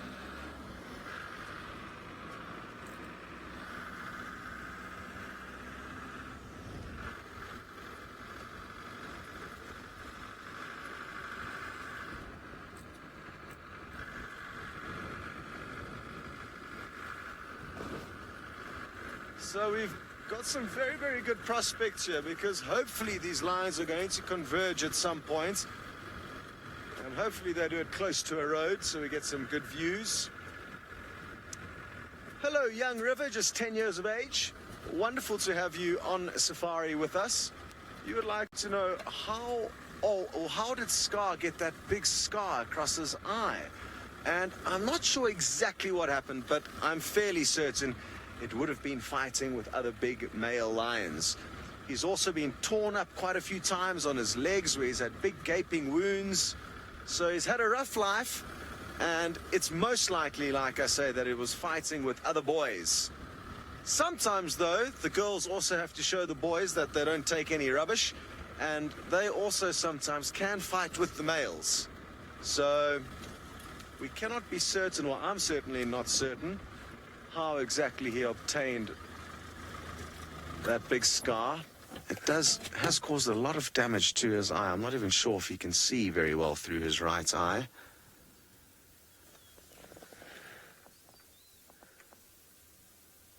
Hello, boy. You've got lots of very, very happy people that are enjoying seeing you, some for the first time. And I have to reiterate, if any of you are joining us for the first time, firstly, welcome. Secondly, it is going to be a long time before you see another male lion as impressive as this individual. He has got an incredibly beautiful mane, very, very dark, with a few highlights around his ears. But he is an absolute specimen.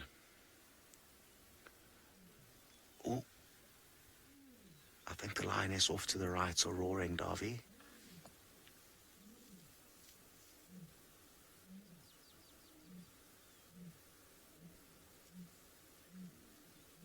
Who is that? Which one was roaring? I'm not too sure.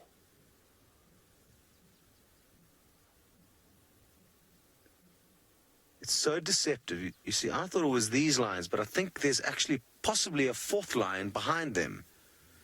Maybe Scar's partner in crime, another big male that we saw in the similar area this morning. So I'm guessing that's who that was. So there's actually 4 different sets of lion, possibly 3 groups of 1 and 1 of 4. But all a bit split up.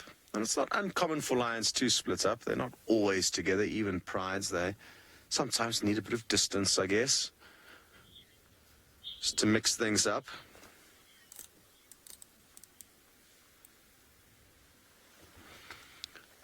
Hello, GLK. Wonderful to have you on board, and thanks for sending through your question. You would like to know what happens to old lions. And I guess both males and females will have a similar fate, although I must say, being an old male lion, you are far worse off than being a lioness. The reason being is that lioness will continue to be looked after by the younger, fitter, stronger members of their pride, and maybe not actually nursed and, physically looked after, but they get to free ride. They get to enjoy the benefits of successful hunters, youthful hunters, and they can get themselves meals without having to contribute very much. Old males who get kicked out of their territories by younger males will kind of have to flee. They'll either get killed in the fights, or they'll flee to areas where there's not as much food, not as many females, basically not very prime habitat for lions. So their lives become very difficult. It becomes difficult for them to get food, and whether they get killed by other male lions in the end, or possibly the nasty Cape buffaloes that they may be trying to feed on. Oh yes, Scar, you get up and you please continue to walk straight towards us. Now, watch when he walks. You can see he's a little bit shaky, and that's because he's an old man and he has had quite a few serious battles in his time. What a beautiful scene this is. So yes, the kind of latter years of a male lion's life are not going to be very glamorous. They're going to be doing lots of scavenging. They're going to be very desperate. Hello, Theodore in Melbourne. You would like to know if dark manes can increase the dominance of a male. Oh, look at how popular he is. Also, just notice how much bigger he is than them. That young male will hopefully be carrying his genes and turn out into a Scar in the next 3 or 4 years. Ah, we wanted him to do that with a wet, soggy mane. But it was still wonderful to see.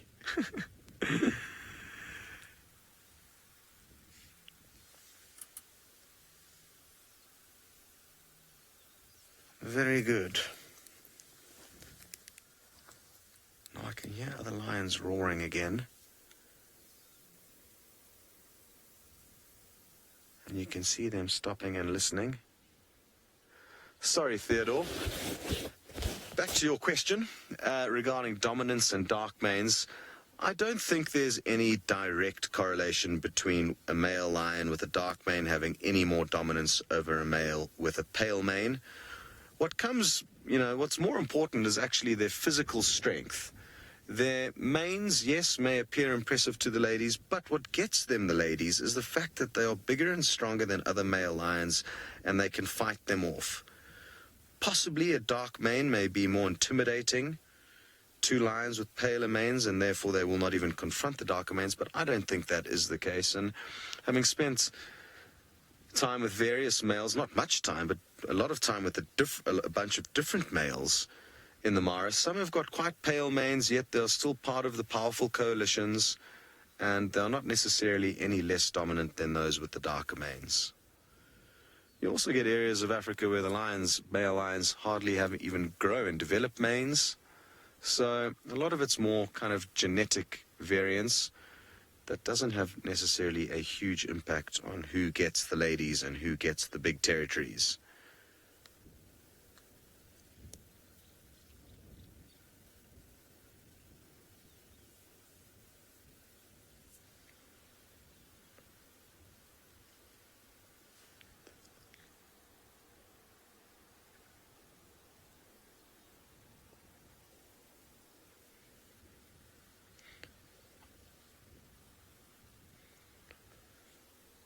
Okie dokie. Well, we are certainly not going to move a muscle unless, of course, we get some information that the other lions are crossing the river nearby. But we're going to sit here and hope that Scar gets up and moving. And while we continue to sit and wait patiently, we are going to send you off to Tristan, who's going to tell you a bit about what he's tracking. Well, I don't know about tracking because I've failed miserably with my tracking today. I have been nowhere. I don't know why. It's just not been a good day when it came to tracking today, but that's okay. It's the way it goes sometimes. I don't mind if we don't find leopards all the time because, well, it makes you appreciate it that much more when you do. Now, the tracks and the leopard that we were trying to find that was seen on the termite mound around the Mulawati seems to be a ghost. There's no real tracks that I can find except for some oldish tracks that look like for Shadow's cub. They don't look like tracks for a adult leopard at all, and they go into the now, we had tracks for Shadow's cub yesterday morning on Vulture access, so maybe it was Shadow's cub. Apparently, it was a small leopard. That's all I got from the update, and so unfortunately, maybe it was Shadow's cub and she did cross, but the tracks didn't look all that fresh. The other female tracks that I had just now around Shabamu, well, I'm still in the area and I'm checking around everywhere that I can to try and find some semblance of another track. The last track I have is going northwards towards Treehouse Dam, but nothing really coming out there, so I'm just going to do another loop quickly back to the dam itself, check what's been happening there, and then if there's nothing there, then I'm going to back up towards where I had those tracks around the central Nyala Road Junction and that area. So that's the idea. At least hopefully we'll have some sort of success. Otherwise, it's fairly quiet this afternoon. It's getting gloomy and dingy and dark very early tonight, and that means that I think we might have a possibility of seeing some of the nocturnal animals. Nice. It's been a while since we've been able to see things like nightjars and civets and jennets and to find those kind of things. And also when you get grey overcast weather like this, sometimes you'll find, if you're very, very lucky, something like a pangolin or an aardvark coming out. So if we're gonna see them, tonight is the best conditions for them, so hopefully we will try and kind of strike it rich. If we don't get any leopard luck, then we get some luck with the nocturnals and maybe something along those lines. But other than that, like I say, it's quiet. We haven't seen too much in the way of even antelope species. I haven't seen any kudu yet this afternoon. No wildebeest, no zebra. So I'm not sure where everybody's hiding out, but wherever it is, it must be fun because none of them are this side at the moment. Why are you laughing, Senzo? They're having a party. They didn't tell us. I know. Don't worry, Senzo. I also got that memo. I feel like they left us out, Senzo. And who would want to leave Senzo out with his fashion? Why would somebody not want the life of the party to be there? Right, now, someone who's not struggling one bit this afternoon to find anything, or rather, things are finding him all over the place, and so Scotty D is sitting in the Mara. Must be absolutely loving life, because now another male lion seems to be adjoining the fray and is joining the famous Scar, and I wonder how his reaction is going to be. We just tried to show you some white-faced whistling ducks that flew past, but the timing was just off. We've got good news. There is another lion approaching. Where'd he go? He may have just plopped himself down somewhere. Oh no, I can see him. Looks like he is just lying down. He's kind of more, I think, directly at 3 or maybe towards your, not 3-9 or your 10. Just behind a big mound of earth. A bit more to the right, I think. Yeah, there we go. So, that's one of Scar's coalition partners. There are 3 of them in total, but only 2 of them were in the area this morning, so who knows where the third is. Maybe he's across the river with the other lioness. And he slowly edged his way a little bit closer towards the rest of the group of 4, including Scar, 3 lioness, and 1 young male. So we've got a total now of 5 plus 2 across the river. So that is, 6. So we've got 8 lions in total in the general area.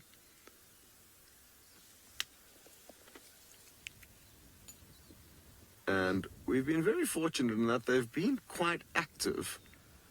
It's not common that you get lions roaring so early in the afternoon. Not that we've been able to share many of those roars with you, sadly. They've just been too far away. But it has been quite interesting how active they've been vocally. And let's hope that they become physically a little bit more active as well. Just a kind of waiting game with lions. They will get up and moving at some point. Hopefully it's before darkness.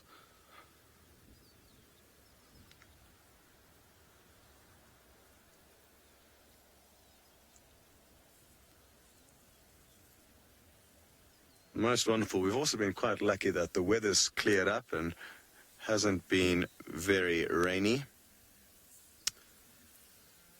Hello, Philip. You'd like to know how long has Scar been a pride male for? And I'd like to start by saying that I don't think you can call him a pride male. And it's quite a big misconception. Let's have a look at the lapwings there. They're bombing a jackal. I don't know if you've got an angle on it, so hopefully they continue. There we go. Look at this. It's my favorite thing, seeing birds bomb diving predators. Doesn't know what to do. It's turning around in circles. Sorry, Philip. So, ordinarily, you do not get one male lion with one pride of ladies. So Scar will have multiple prides that he bounces between, not just one. Whereas that's kind of a misconception I think that a lot of people have. So he would have become a dominant male over who knows how many prides, probably around 5 or 6 years of age, which is probably around 4 or 5 years ago. I'm not exactly sure how old he is at the moment. But usually, like I say, they become dominant at around 5 or 6, and they stay dominant for on average about 3 to 4 years.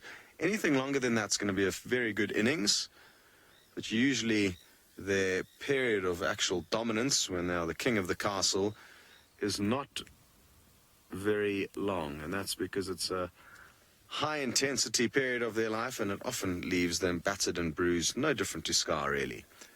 Wonderful. We're going to wait for them to wake up, and Taylor has just arrived at a hyena den. We are, and I think it's one that you have all seen before. We're right outside Governor's main camp. Well, not right outside, but I can see the lights in the distance, and it seems as though this den is just starting to wake up this evening. It's so cool.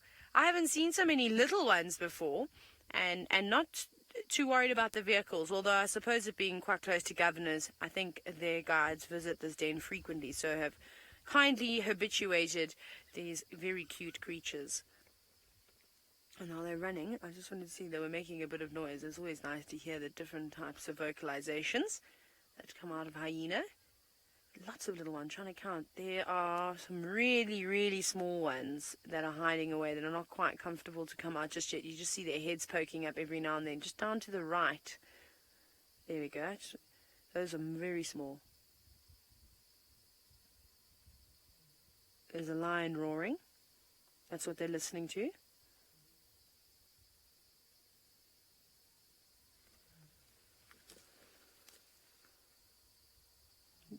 I'm looking for the lion.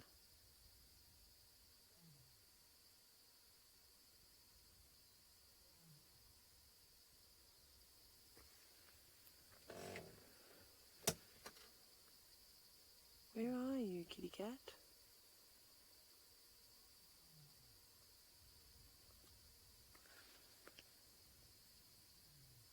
Just finishing. I can't see where that lion is, where it is and where it's roaring from, but it might just be because of some undulations.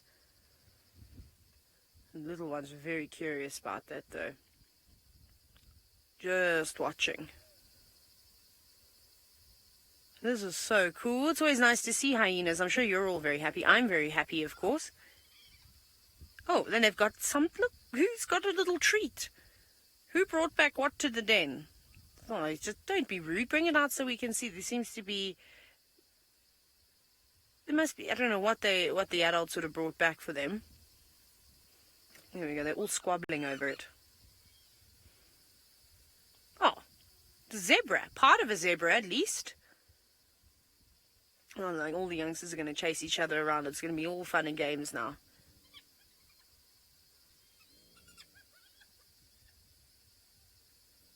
I hope you've all got your volumes turned up as well.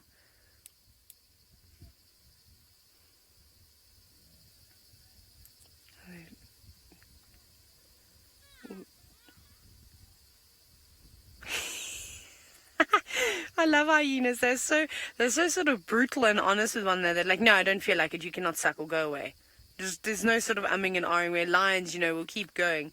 Now, Riti, you're wondering at what age do the young hyena cubs become sub-adult? Every time I try and talk, they're making noises, and it's so interesting to sit and listen. Well, they start moving around quite a bit at about 6 months old, and you'll see them exploring closer to about 8-9 months going off.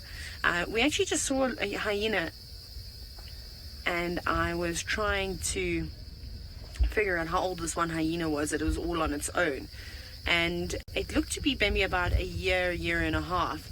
So I would say anywhere from about between a year and a half and 2 years or so. I suppose it just depends on the individual and what's happening around the den. Which female is it from a high-ranking female? Is it going to hang around for a bit, or is it going to tend to go off on its own? I'm also very curious about this lion and why I can't see it, because it didn't sound too far away. We're not far from where those Bilashaka males were either. I actually don't know if that was a male or a female. It's very difficult to tell the difference between the two. I'm just going to do another very, very quick scan. Please excuse me. It'll be quite interesting to see whereabouts this cat is. Oh, I don't know where it is. Maybe it's in the forest somewhere, just in a tree line, or you can't really see it. Or maybe we're going to find it in a little bit. They're all very excited. See, one of the adults keeps going down there. Obviously, I think she wants to suckle her little ones. The little ones are a bit reluctant to come out. They might be a bit too young to start playing with the others. Although, even though they'll want to, they're getting a bath from mom now. And this might be a little bit rough. So it could be a safe bet just to hang around in that den. I would love to stick my head into this den. Well, not really, because the smells, I think, would be horrendous from inside there. But I'd love to see the whole network and the whole system, because it's such a big clan. And all those little ones are running in, how deep those tunnels are. Quite a few entrances to this den as well. There must be about 4 or 5, maybe even a few more. So I'm sure a family of warthogs would have lived here at one point too.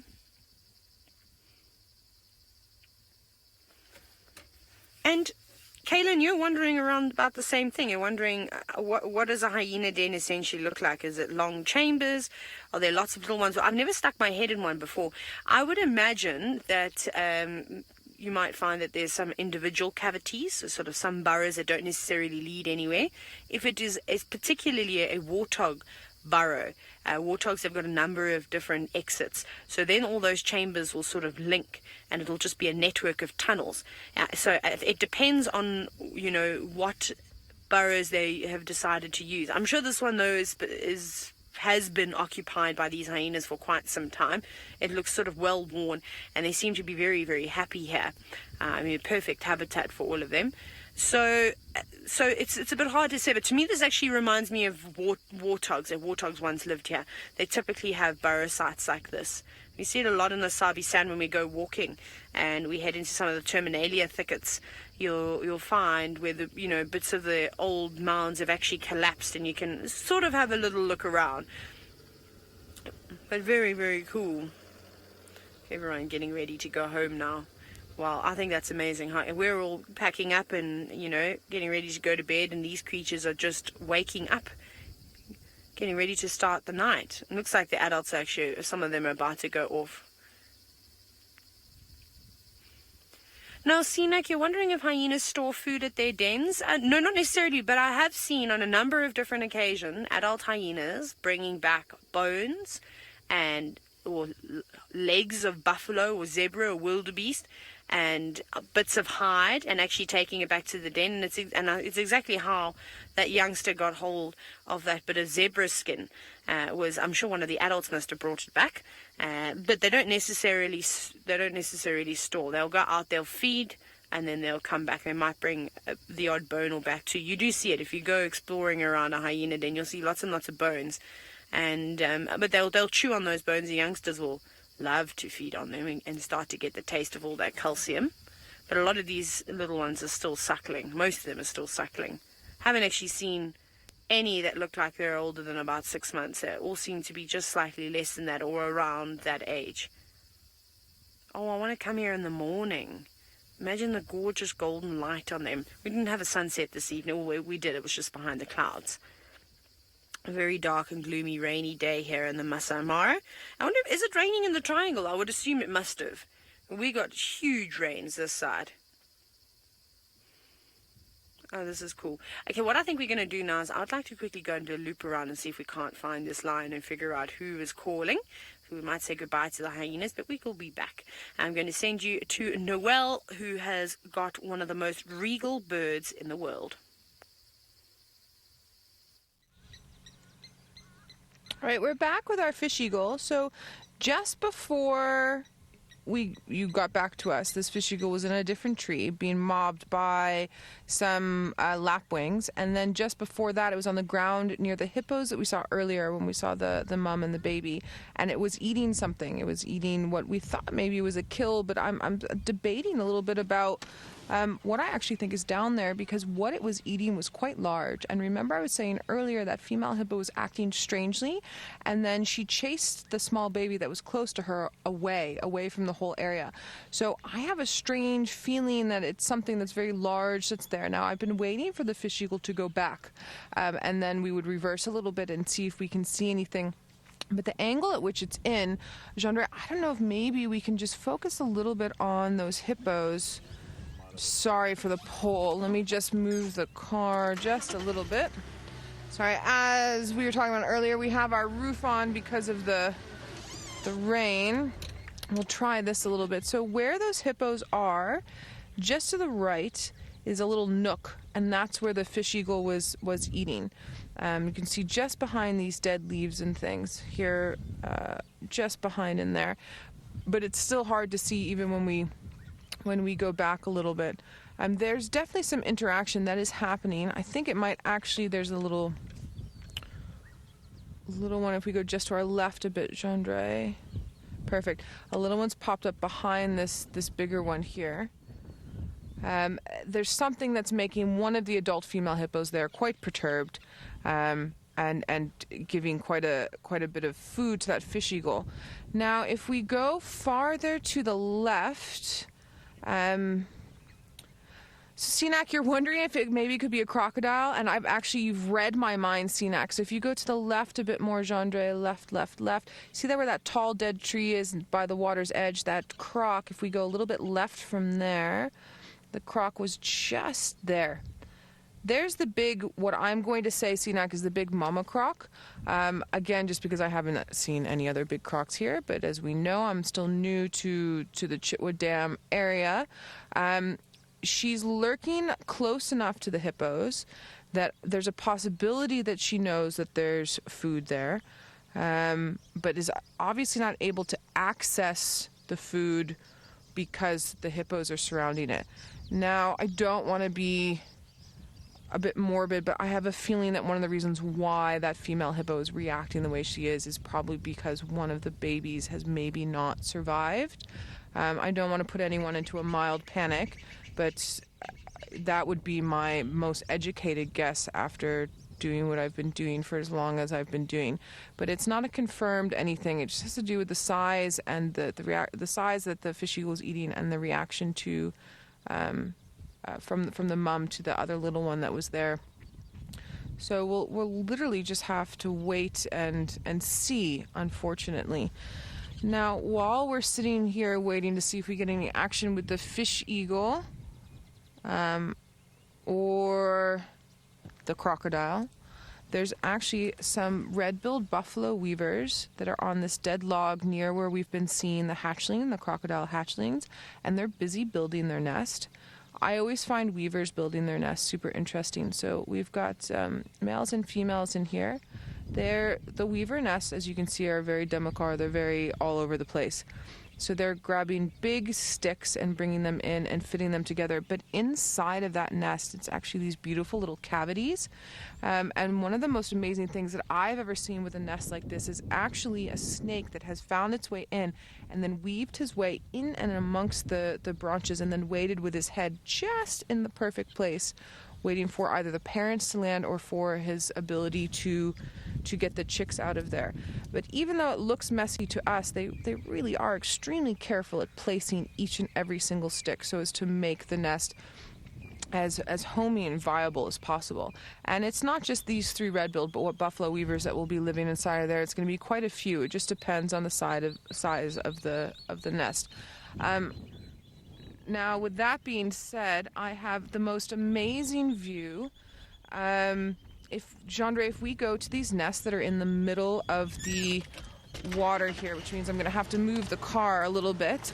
Richie, you're asking what is my favorite bird. I usually respond by saying a battler, but I'm actually going to give my favorite bird of the day to this little bit of a sighting we're going to get just now. You guys are going to laugh so hard. It's absolutely beyond fantastic. Sorry, I'm just trying to give us the best view possible. So, Jean-Andre, if we can focus in on the sort of top part, do you see what I see in the middle there in that hole? So those are red-billed buffalo weaver's nests mixed with what looks like southern mass weavers, and there's an Egyptian goose who has decided to make its nest in there. I don't know if this is something that Tristan has showed you before.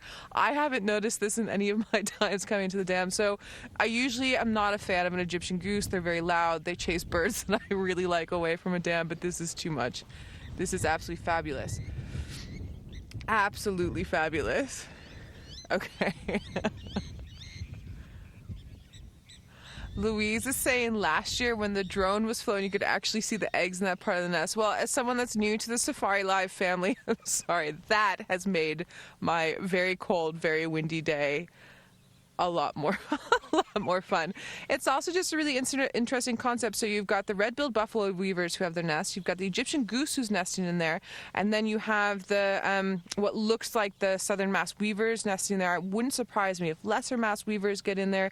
I've also seen photos of even larger areas where you're getting spectacled weavers that would come on here, and maybe even a bit of red-headed weavers. Maybe not so much the red-headed weavers now that I say that out loud, but definitely some spectacled. It's super interesting. So this is its own tiny little vertical habitat partitioning that's happening. Yeah. Yes, Jenny Animation, it is. It's a bird mansion, exactly. So the habitat partitioning on a vertical level, like what's happening now, is an extremely important way for animals to address a resource that they need to use. Oh, I'm sorry. Come back, Jean-Andre, come back. I'm amazed. I'm so sorry. We have to cut away. These hippos are now fighting over whatever that fish eagle was eating. Did you see that one chomping there? It is eating what the fish eagle was eating. Jean-Andre, thank you so much for your quick work there. I'm actually hoping that they come back up like they did. They raised up a little bit. The little hippo has gone off to the backside of this adult that we're seeing, and this adult is eating whatever that fish eagle was eating. I only saw a bit of a skin, and it was so quick that I couldn't tell you exactly what it was. We can't confirm if I thought maybe what it was earlier. I mean, it could have been anything, but now this is a really important part to bring up. Hippos are not just vegetarians. Hippos are known for eating meat, and it's not something that we get to see every day. I mean, we've had this wonderful feed from the Mara for sort of the past 8-9 months, maybe almost a year. You'll have to correct me if I'm wrong on there, and I don't know if you guys have managed to get that on camera. But yeah, I mean, this is really, really, really special. Now, I have parked myself in a funny little position, but I want to stick with this visual as much as we can, and I want to see if maybe I can just back up the car a little bit in case they go at it again. You guys can hear, I'm like, oh my goodness gracious. It's because it's really super amazing what is happening here. I'm going to stop talking and move the car. Sorry, everybody. Just stick with me and hang on. So one of the reasons why we're maneuvering the car, for anyone that's just joined us, is Gendre and I have our roof on because of the rain. We obviously don't want anything to happen to our wonderful equipment, because then we wouldn't be able to broadcast you the way that we want to. So I also don't want to fall into the damn wall with all of my crazy parking. Okay.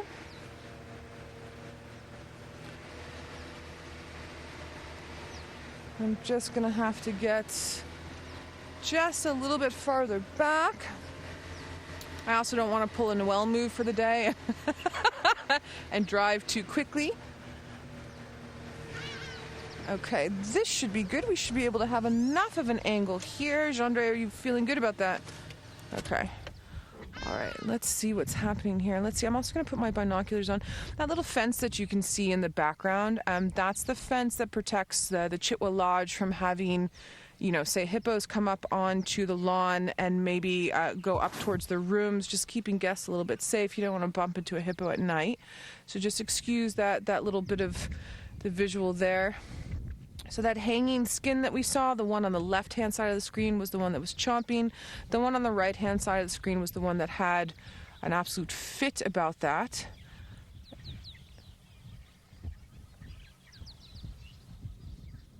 Now they're sort of eyeballing each other from the side there. I'm very, very, very, very, very keen to see if we, you know, and sometimes with something like this, we might never know the end result because we're only catching little pieces here and there. Every now and then we get the full story, but not necessarily the whole time. But it has calmed down a little bit for now.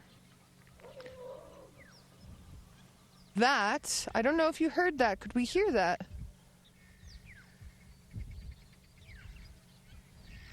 So very faintly we heard a roar. That's my horrible elephant impression. So it sounds like there's an elephant coming towards the dam. I'm going to say, oh, the hippo is now getting up. I'm sorry. So I have such ADD when I'm on Game Drive because everything's fantastic. So we've got an elephant that's making its way here, maybe a breeding herd. And then we've got this amazing hippo situation that's happening. All right, Gendre, call is let's stick with the hippos and see if we get more interaction that's going to come up here. And then, I mean, those elephants will come when they come, if they're going to come.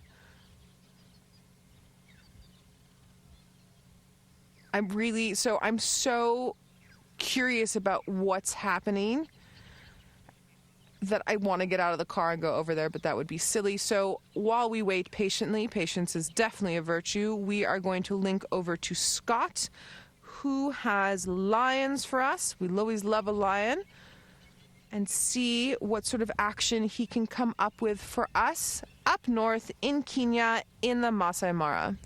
Sounds like an absolutely bizarre scene with Noel. Awesome, awesome stuff. I'm very envious of what you guys have just got a glimpse of. The lions, as you can appear, are bundled up, snoozing. Their early afternoon activities have clearly tired them out. And sadly, they are not looking like they're going to get active any time soon. And unlike Djuma, here in the Mara, the light is beginning to fade very quickly. So we're probably going to have to switch over into IR. Ba-doing! Which means we can continue to view them without interfering anyway. We don't have to shine any lights. It's invisible to their eyes and our eyes, but not to the cameras. Wonderful. Well, I hope that Noel manages to try and get into a decent spot, and or the hippos get into a position where you can actually see what they stole from that fish eagle. Who would have thought that would ever happen?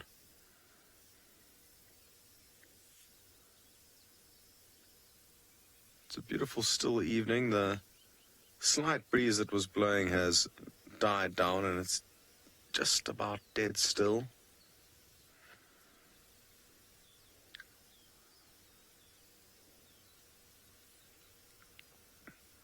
There's also another big male lying off somewhere over there. Oh no, that's a lioness over there, and then further to the left of her there is another big male. So let's just hope one of them gets up and gets the pride moving.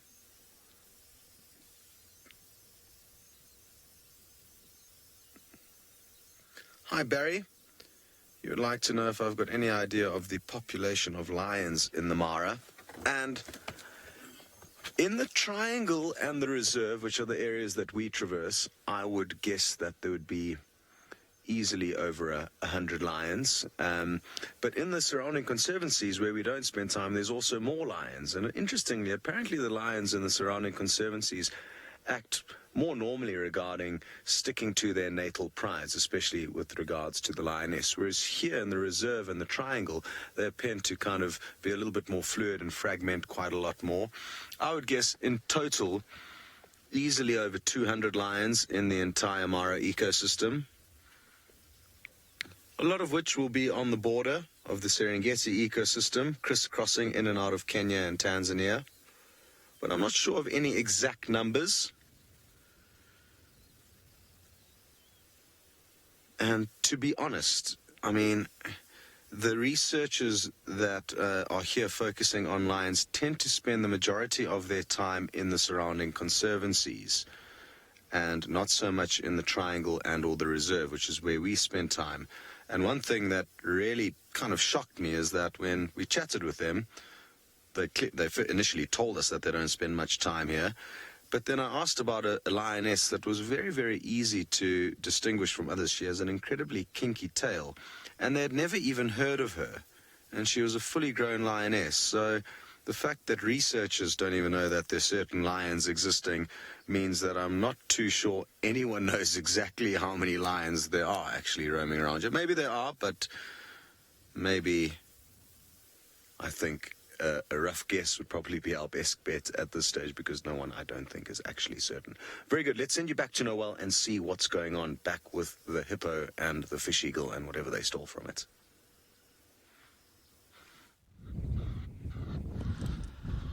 Hi, we're back. So you can see we still have our hippo that's chomping on whatever it is that was there. Now, I've got another mix that I want to put into it. There's a baby you can see there. Now, Jeandre, if we pull to the right to that other hippo that's there, look very closely on her side and look at the size of that tiny, tiny baby hippo. That to me looks like a brand new from today hippo. I'm wondering if what that other hippo is chewing on is the afterbirth from that birth, which would make a little bit of sense. I mean, I mean, that's teeny tiny. It would also explain her behavior of trying to chase away that other youngster because this baby is so tiny. And if she gave birth right in that little shallow bit, that afterbirth would have come up onto the bank. The fish eagle would have seen that it was there, would have come down and started feeding on it. Now, if we pan back towards the other adult hippo, afterbirth, and it depends on what your culture is, it depends on where you are, but afterbirth is really high in vitamins and minerals and nutrients. And so it's not unlike actually humans and other species to consume afterbirth.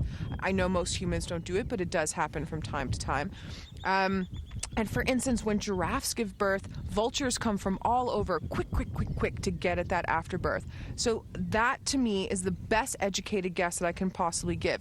Because earlier we were saying, oh my goodness, maybe it might be one of the small babies that we saw earlier. But the small babies that we saw earlier in the week are closer in size to the youngster that's hanging out with the adult that's on the left-hand side of the screen.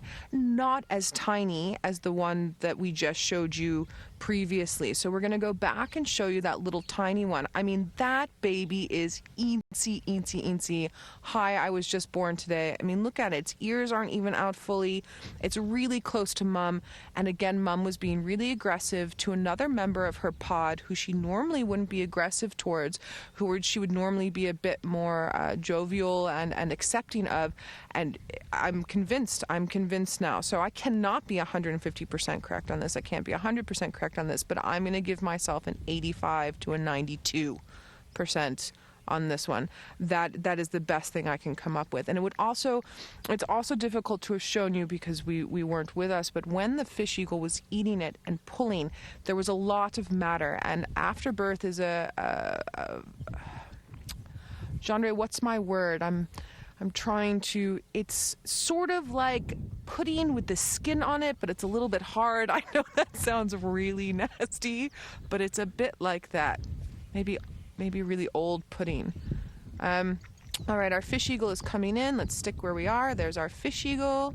Landed. Oh, look how tiny that baby hippo is. Okay, so the fish eagle finally has come back. He was put off by being chased away by the hippo, and then he was dive bombed by those plovers.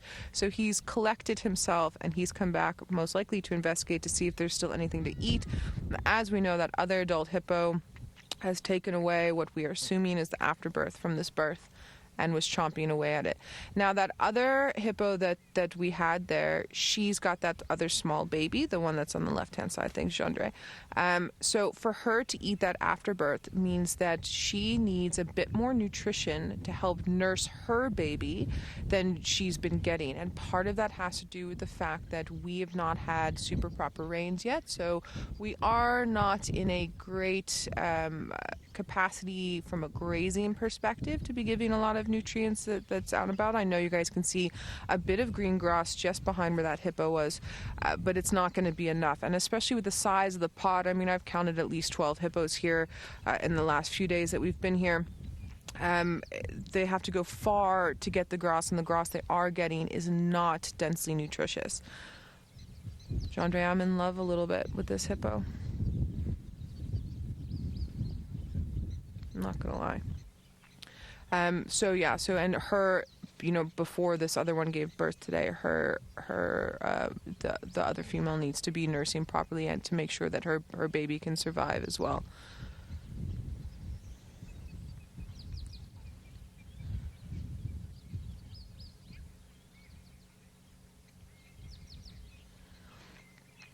Lou, sorry, can you just repeat the question one more time for me?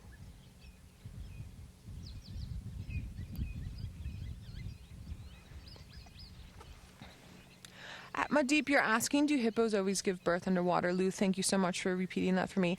As far as I know, yes. But Murphy likes to do whatever Murphy does, and nature does not read the books and does whatever it wants to do. So yes, as far as I know, that is a yes. However, everything is different and individual, so it wouldn't surprise me if every now and then, right at the edge, may be out there. But again, I mean, that fish eagle is busy eating the little bits of whatever was left there. When you're a mammal and your baby is inside, it is in liquid. So for a mammal that then spends 90% of its time in water and 80% of its time in water, to then get on land to give birth to something that's already in water would just seem a bit off. Also, when species give birth, they want to be in a really comfortable space, and so for a hippo, its special comfortable space is the water. So I'd be very surprised if it happened. Oh my goodness, picking up there. Too often, but you never know from time to time with extenuating circumstances. That's a really great question. Yeah, you see that there. You see that. Watch how the mum reacts. Sorry, I'm just putting my binos on and trying to see. Our cameras are so good. And I have such good field of vision. And the mom's putting the baby on the other side. There's a little thickney in front of that fish eagle coming to investigate a wee bit. And a little common sandpiper that's just there doing its own thing. I don't think it has anything to do with the fish eagle feeding.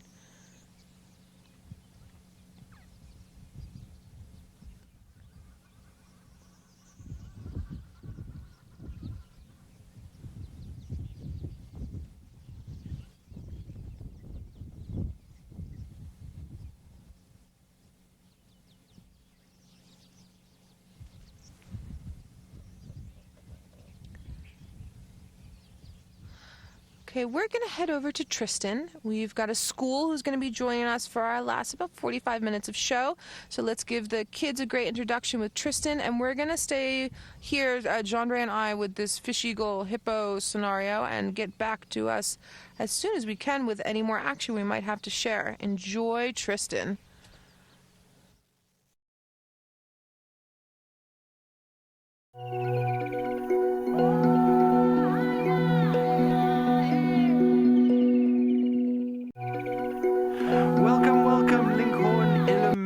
To your afternoon with us as we go through the African wilderness and explore as much as we can and show you as many of the amazing things that occur out here. Now, my name is Tristan, and on camera today I've got Senzo, and there you go, there's his 3 fingers. And like I was saying, we're going to go on a journey through the African bush, which means that you can ask any questions that you have about this area, about any of the animals, or if you want to know anything about Africa or South Africa, then you can just ask your teachers, and your teachers will send the questions through to us, and we'll try and get through as many as is possible. Now, I am out at the moment looking for a spotty cat. I'm looking for a leopard because it's that time of the day where leopards start to come out. So I'm going to be driving around and checking all the areas where I think a leopard might pop out, and hopefully we'll get a little bit of luck this afternoon. It is an overcast grey day, which means there might be a little bit of rain in the air, and it's the perfect time now for leopards to start moving. So I think what we're going to do is we're going to take this long straight road, and we're going to see if we can't find any sign of them in the form of either their tracks, or if we hear an alarm call from another animal or something like that. So without further ado, let's get going and let's see what we can go and find. Hopefully lots and lots of interesting things will be about. It's that time of the day where all the animals that are active during the day, that move around during the day, they're going to start going to sleep and start resting. All the animals at night are going to start coming out. Now Senzo has spotted an animal for us, so let's go back. Senzo can see it. Senzo, back a little bit more. So Senzo says a little bit further is how far I need to go back. Let's go back a bit more. Still don't see it, Senzo. Wonderful. So there we go. There's one of our most beautiful antelope that we get in this area. Now, an antelope is a type of animal that has a hoof, and so these guys are much like your deer in the United States. They move around, except the nyala is a little bit bigger and is a lot more hairy, and this particular nyala is a male nyala. And we know he's a male nyala because he's got big horns on the top of his head, and he's got a brown coat with long hair that makes a beard that comes down from his chin all the way to his tummy, and then you see he's got those white stripes on him as well, and the female doesn't look anything like that. So the mommy nyala looks a little bit different.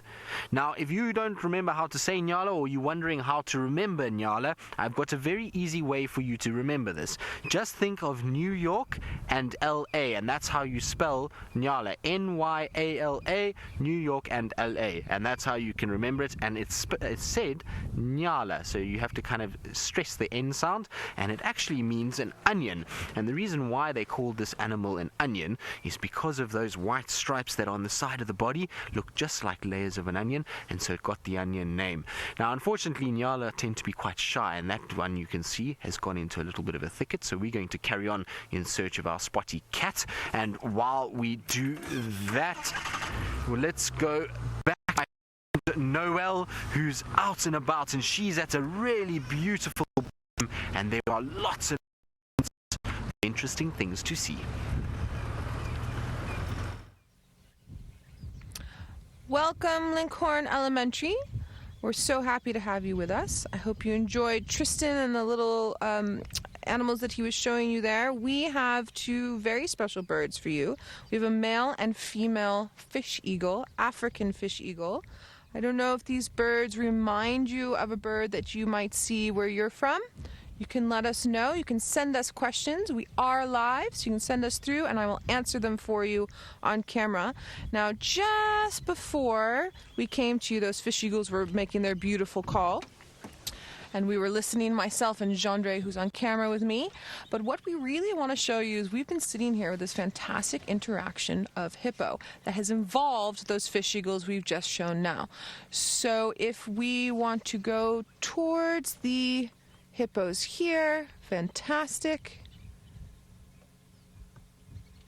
There we are. We've got a mama hippo, and there's a teeny tiny baby hippo that's just on her opposite side that was born today that we can't really see. And then if we just go a little bit left from her, we have another mama hippo who has a larger baby that's near her somewhere. They can stay underwater for about 10 minutes or so, sometimes a little bit longer. I've counted up to about 15 minutes at a time. There we can see the nose nicely there, ears and eyes. And so the youngster's probably down investigating and then coming back up every now and then to breathe and then going back down. So you can start to see her body a little bit better. Oh, beautiful. Having a look around. She's been having a few interactions with the female that's on the right. They've been fighting over what the fish eagle's been eating, which we think is leftovers from the birth from earlier. It's been a really interesting sighting. And hippo interaction on any level is amazing because usually all you see is their heads poking up, and then we forget how large their bodies actually are. And they're usually quite docile, especially when they're in the water. But when they want to get going, they really, really, really get going. Now, while we're here and we still have somewhat decent light in this overcast and very cold and windy, if we go left from the hippo, Gendre, sort of back to where we had that crocodile earlier. Oh, you've got the wonderful. Thanks, Gendre. If you want to go to the water buck, perfect. Thank you so much. Fluffy, fluffy, fluffy water buck, always close to water, usually within 2 kilometers of water. I'm really not the best with math, so you guys have to remember to be good at math through school, or do the best that you possibly can, or you're going to end up an old lady like me and having difficulty with math. So 2 kilometers. Let's say 6 Ks is 3.5 miles, so 2 kilometers is what, 1.2 miles maybe? But that's just me waffling a little bit. I'd be interested to know if you all can tell me the difference. So if you're ever lost in the bush and you need water and you see water buck, you're very close to water. Louise, you're telling me it's 2.8. Thank you very much. Lou, this is why we love you. Not only are you a brilliant director, but you can do math for me. Thank you, Lou. All right, so waterbuck are grazers. As you can see, they're eating grass.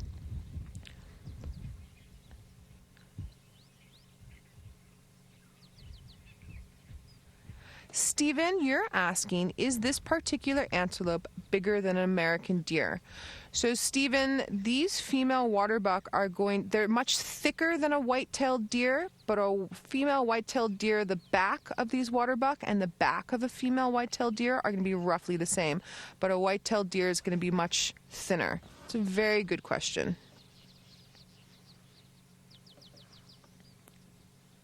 Very, very fuzzy. Gendre, can you see our crocodile is there just where the little ripples are by the dead tree? Yeah, if you zoom straight in there. Perfect. And there's a crocodile for everybody. So this crocodile has babies here, has hatchlings here, and has been lurking in the shadows around where these hippos have been fighting over the after effects of this birth, and with the fish eagle that was there. And now, because we are talking about this birth that happened earlier today, crocodiles are very astute in their environment. They're very good at noticing changes in their environment. So when hippos give birth, they give birth underwater. So there's going to be a lot of bodily fluids that go with that are possibly attracting her, but she's trying to stay away from having too much interaction with the full-grown hippos, because a full-grown hippo has a very strong jaw. That jaw can crack that crocodile in half. Yeah, she knows we're talking about her. And there she goes. Now, we talked earlier, we said that hippos can stay underwater for about 10 minutes, sometimes a little bit longer. I've timed a crocodile at over 45 minutes underwater. So hippos are mammals and crocodiles are reptiles. So a little bit different structure there. The hippos need to breathe a bit more than the crocodiles do. Chandra, do you want to go back to your fuzzy wuzzy water buck?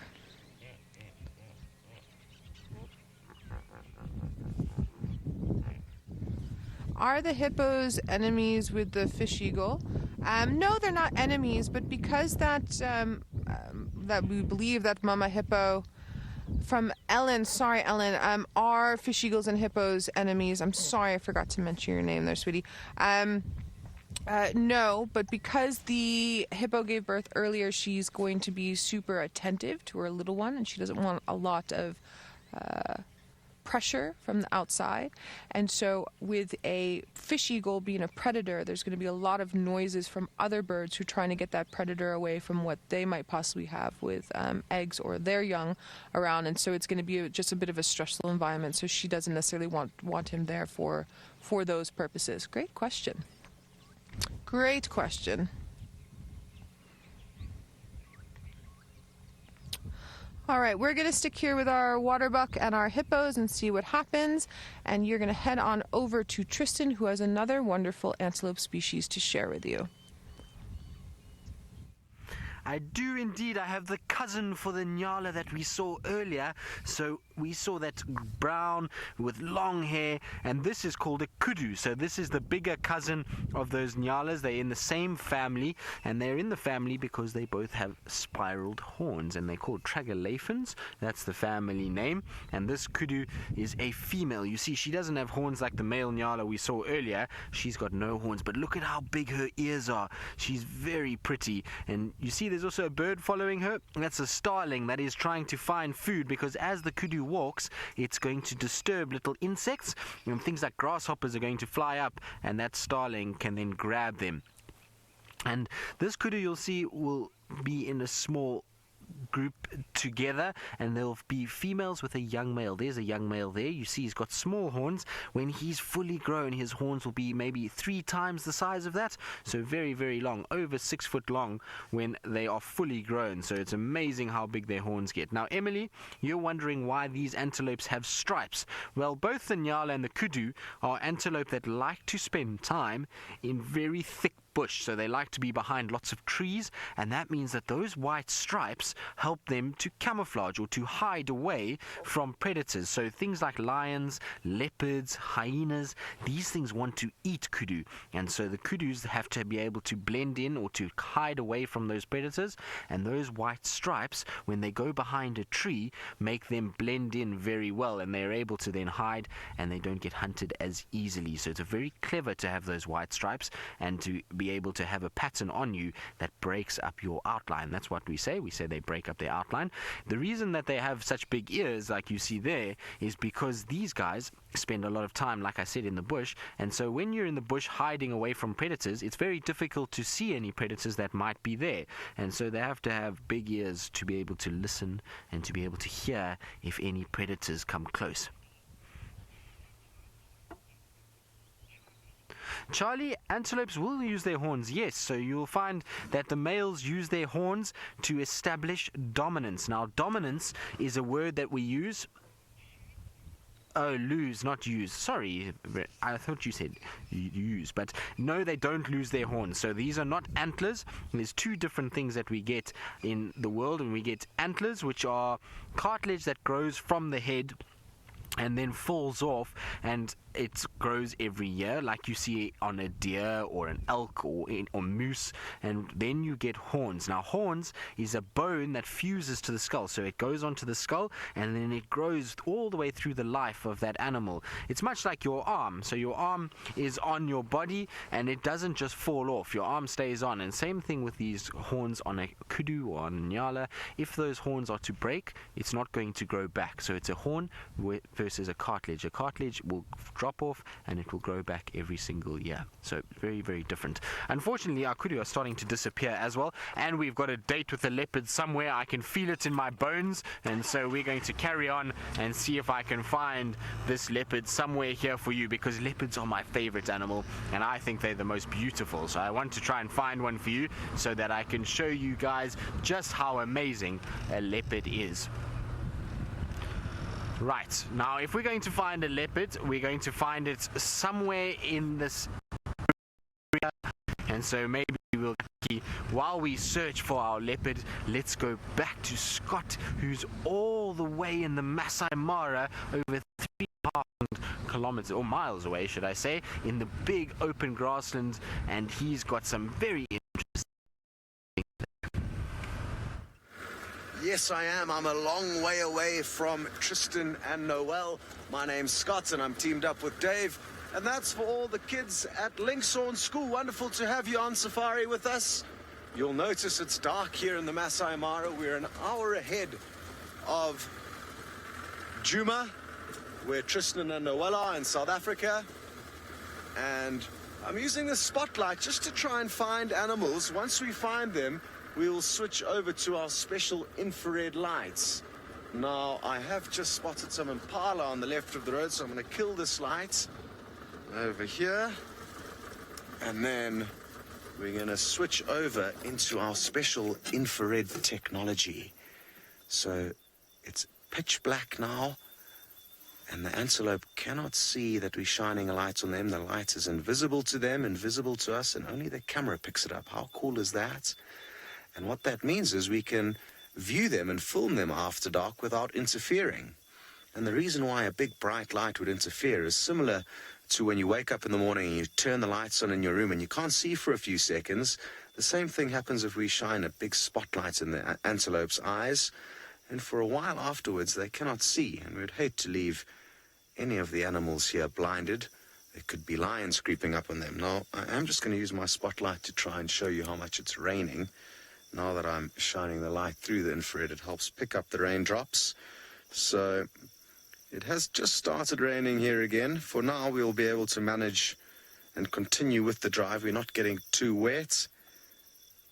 But if it does get stronger, we will have to drop down our rain covers, because there's lots of very fancy equipment on the vehicle that helps us to send these pictures to you live all the way from the middle of the bush.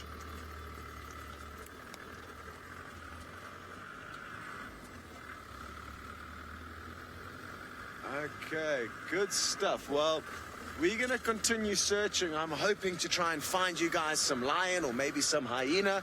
And while we do that, we are going to send you back to Noel, who is continuing her search down south.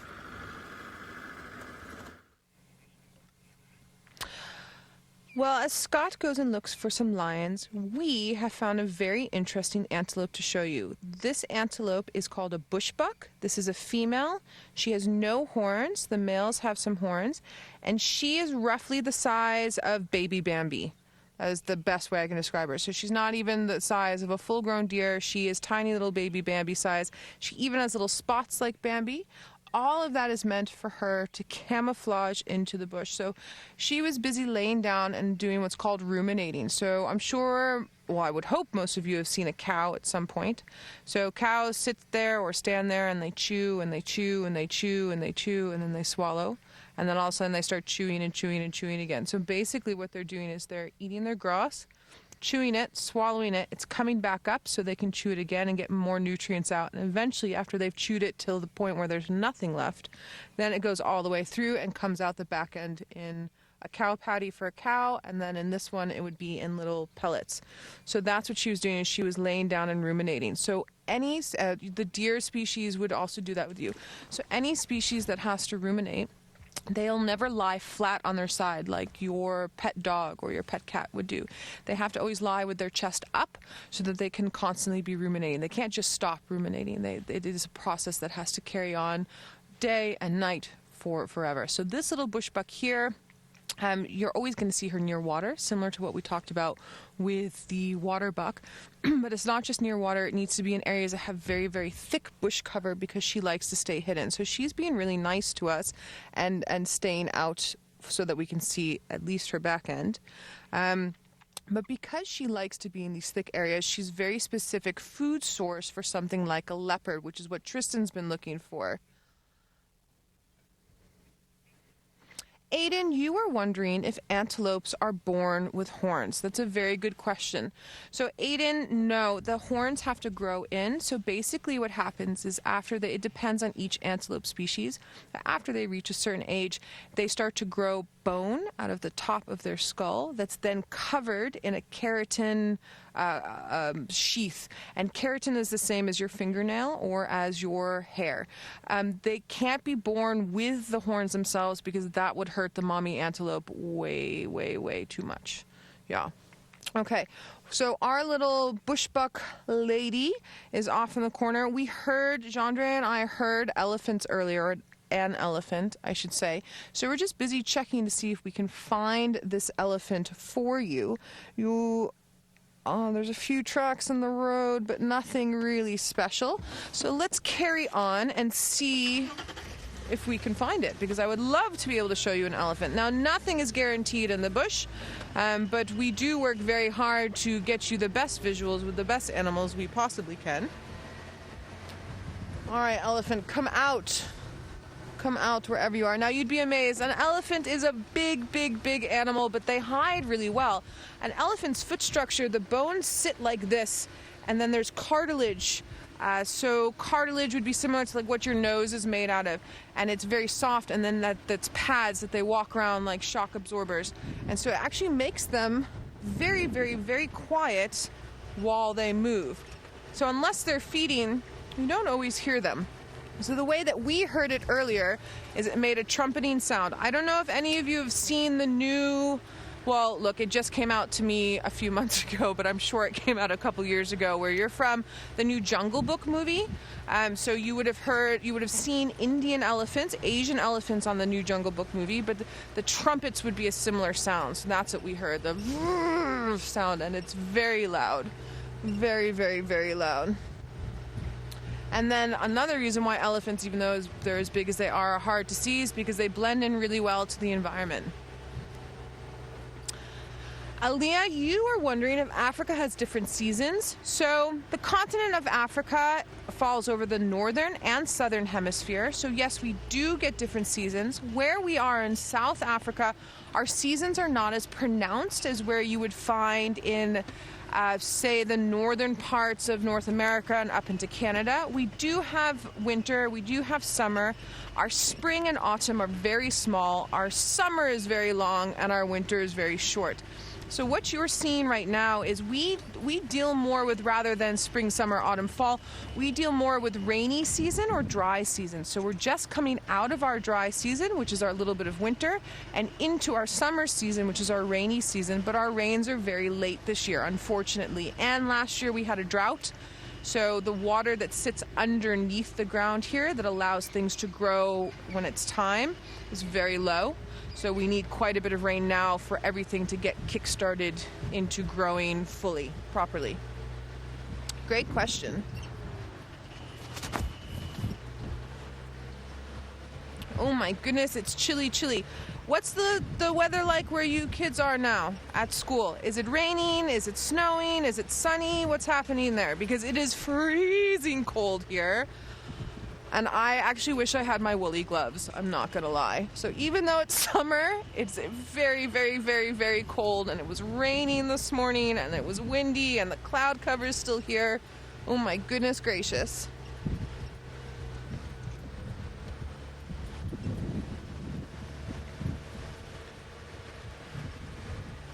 Okay.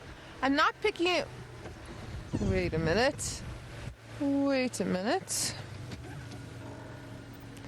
I was just about to say I'm not picking up tracks of this elephant. No, I'm not. I got too excited. All right, Tristan is over at Twin Dams. Let's see what he has to show you.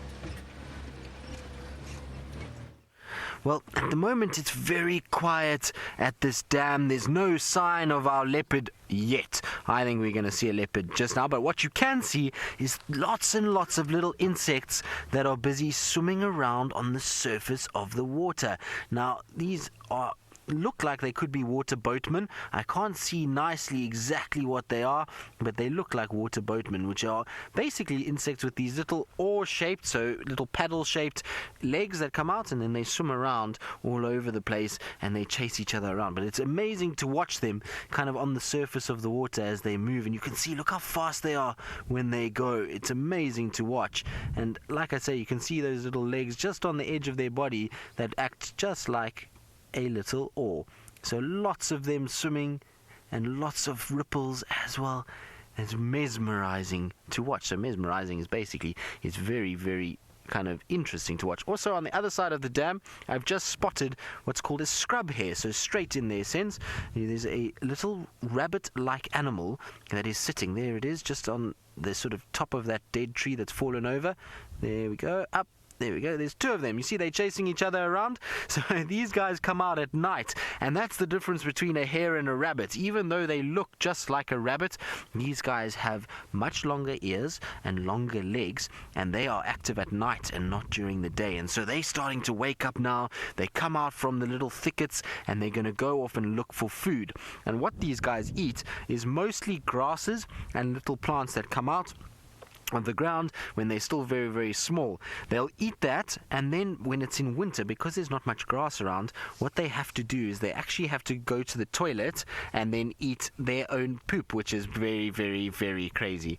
So right, while I try and find my leopard, because I'm sure my leopard is here somewhere, let's go back across to Scott, who I hope is not getting too wet as he drives through the rain on the other side of Africa, and hopefully he'll have something very, very, very interesting to show you in the darkness of the night.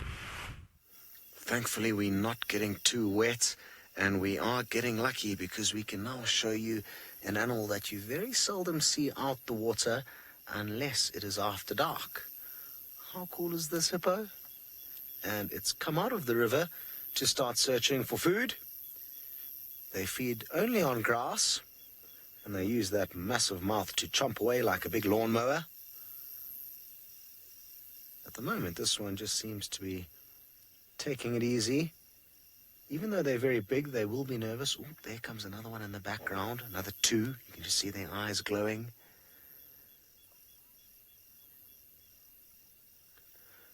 And Hyena, you would like to know, why are we looking for animals in the dark? And that's because there's so many animals, just like this hippo, or these hippo rather, that you'll only see very well after dark.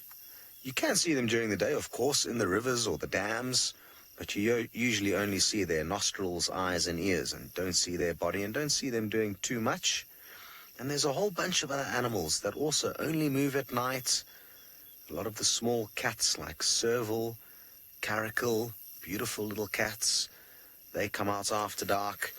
The lions and leopards also like to do a lot of their hunting and moving when their eyes work better than their prey's. So there's a whole bunch of animals that we can see. It becomes a whole new world once the sun sets, and that is why we like to spend time out after dark. We can often see some very, very interesting things. Must be said, it is harder than being on safari than during the day, because it's not as easy to spot things, but it certainly is a great adventure.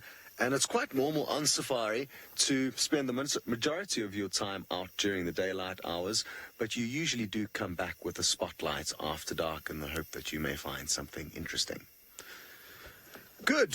Now, you'll notice we've put our front rain flap down, and that's because it's such a still evening. The rain's almost falling perfectly down, so it's just coming into the car when we drive forward. but we can still now shine the spotlight out the sides and keep searching for animals for all of you. Good.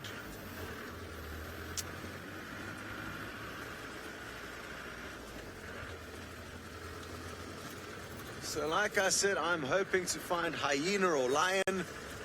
Maybe Tristan will get lucky with finding that leopard. Who knows? And that is the joy of being on safari. And now I'm told Noelle is on the search for Ellie, so why don't you go and give her a hand? Ah! Nearly went off the bridge. Thanks, Scott. We're back. We have been looking for Ellies. The Ellies that we heard, I have a feeling, are in the drainage system, and unfortunately it's starting to get a wee bit dark, and we don't usually view Ellies at night as much. We do have some wonderful capabilities with the camera to help with that, but I've now changed our focus to predators. I want to see if we can find us a predator. So predators like to move when it's cooler, so it's been nice and cool today, so they have started moving earlier. We just haven't been lucky enough to find one, and we haven't really been picking up tracks. I'm just going to check a little. Ooh, I spy with my little eye, Gendre, not the Impala that are coming up, although Impala are amazing. I spy with my little eye something that we don't see as much here. It is an antelope species, and I am just going to find us a nice position.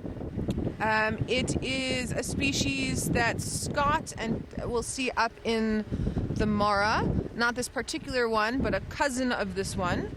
And it is one of our larger antelope species. He is black, although we call him blue. And he is busy sitting and ruminating as well. It's a wildebeest, also known as a gnu. So the ones that you will see up in the Maasai Mara with Scott in them would be a white bearded gnu, which is a cousin of this one, a subspecies of this one. This is a blue wildebeest, also known as a brindled gnu. Now, I don't know if you all have watched The Lion King. Mufasa was killed by a stampede of white bearded gnu. Wildebeest. We're getting photobombed in the corner by a Nyala. A couple of Nyalas there. So with us here in South Africa, wildebeest in general are very territorial. And then we've got Impala over on the side there. So this is a male wildebeest. He has a territory, actively defends his territory. Up in the Maasai Mara, the wildebeest that are there, they constantly are moving following the rains. And those rains move in a circle roughly. And so they're territorial within the herd structure itself. So basically, as the big mass herds of wildebeest are moving slowly from the Maasai Mara in Kenya down and around into the Serengeti in Tanzania, and then coming back up again, there's going to be little spots where the males are going to, within the movement, be territorial. So this male that we saw here, where he's lying down, he is ruminating, but he'll also then rub his horns into the ground, he'll go to the toilet, and all of that is to mark his territory. Now, we saw that male wildebeest, we had the Nyala that photobombed it, and then we had the Impala that came across. So if you notice that there's a lot of antelope species together, and we spoke about how dark it's getting. So these species, the wildebeest, the Nyala, the Impala, the waterbuck we saw earlier, the bushbuck we saw earlier, the Kudu you saw with Tristan, they cannot see at night. Very similar to us. We cannot see at night. But the leopard, the lion, the cheetah for the most part, wild dog, I mean the predators, hyena, they can see at night. Now wild dog and cheetah have a tendency to not move around at night as much, but it has, especially for the cheetah, has more to do with lack of interactions with larger predators. Although that being said, up in the Maasai Mara where Scott is, those cheetah have been moving around at night quite a bit with the migration going on and with the big coalitions. I'm sorry, Lou, can you just field that question one more time for me?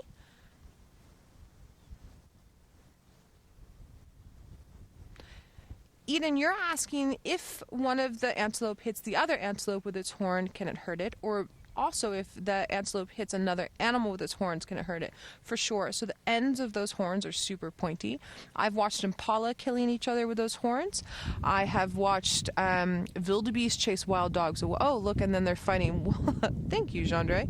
So just in the back there, you guys can see a little sort of table-looking thing. We do something out here called bush dinners. So you come out into when you're a guest at the lodge, we were just at Chitwachoa Dam, you come out in the night and have your dinner surrounded by candlelight. Now, back to our impala, because they're being amazing. These males are sparring. They're not trying to kill each other, but notice how they're trying really hard to not be hit by the other one's pointy horns, but still get some damage in there and put some force. There's an antelope species, while you're busy watching the impala, I'm just going to find you a photo, called a gemsbok or an oryx. And I've watched a gemsbok spear a lion before. So a lion was trying to get this gemsbok, which we don't really see down here. See more in drier areas. Sorry, it would help if I could spell.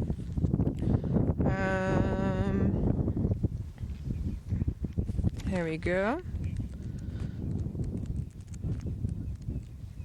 So here we go.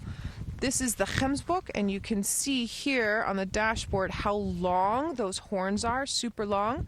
So the lion tried to get it, and the gemsbok turned around and speared the lion with this part and ended up unfortunately killing the lion. So yeah, it can definitely hurt. All right, Tristan has a surprise for us, so let's head over there and we will keep looking for leopard and lion. Well, hopefully we will have a surprise shortly. We're just sitting and waiting patiently because my leopard hunch has worked. There is a leopard that is just south of us at the moment in an area that we can't drive because it's all broken up into different places, and hopefully he's coming up towards our side. But what you can see there is a big clump of sticks all together, and those sticks are built by birds, if you can believe it. Now that little nest, or I shouldn't say little, big nest, is probably, I would say, maybe the size of maybe 4 or 5 basketballs all together, and it's actually built by lots of different birds. So it's like an apartment block, so there's lots of houses all together, and each bird will have its own little section that they will be able to use and be able to make do with. So it's an amazing thing to see, and they build it all together, and they're all friends that live inside there. And the birds, actually, I just watched them now, all of them come back, and they've just gone inside, so they've now gone in to roost for the night because it's very, very dark. You might also wonder why we're in black and white, and that's because we're in infrared. And infrared is a light that allows us to see the animals at night, but without actually hurting their eyes, and so that's why we do it. Now I'm going to go forward a little bit because I think this leopard is going to come out in front of me here. And let's see, maybe he's going to come out.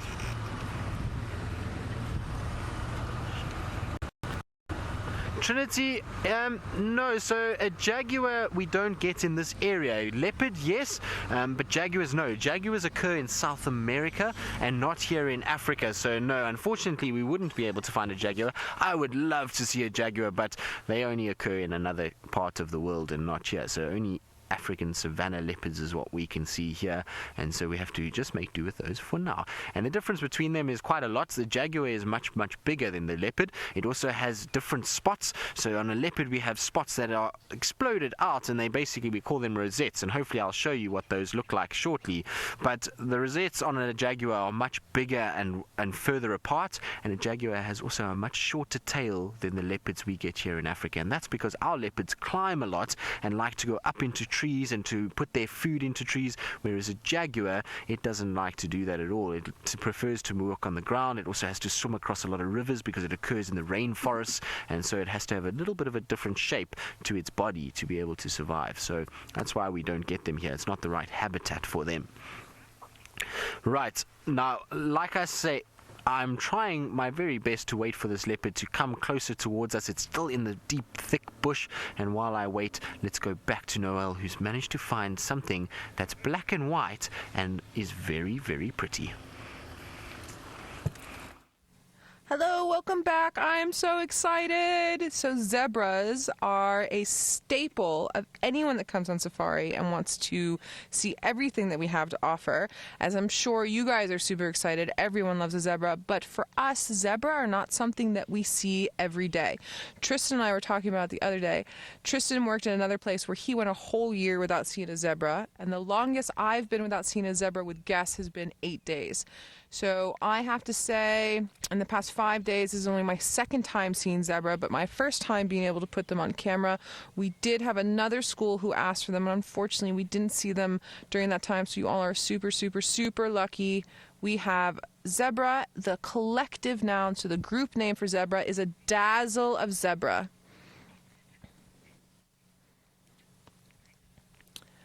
I'm sorry, Lou, just give the name one more time.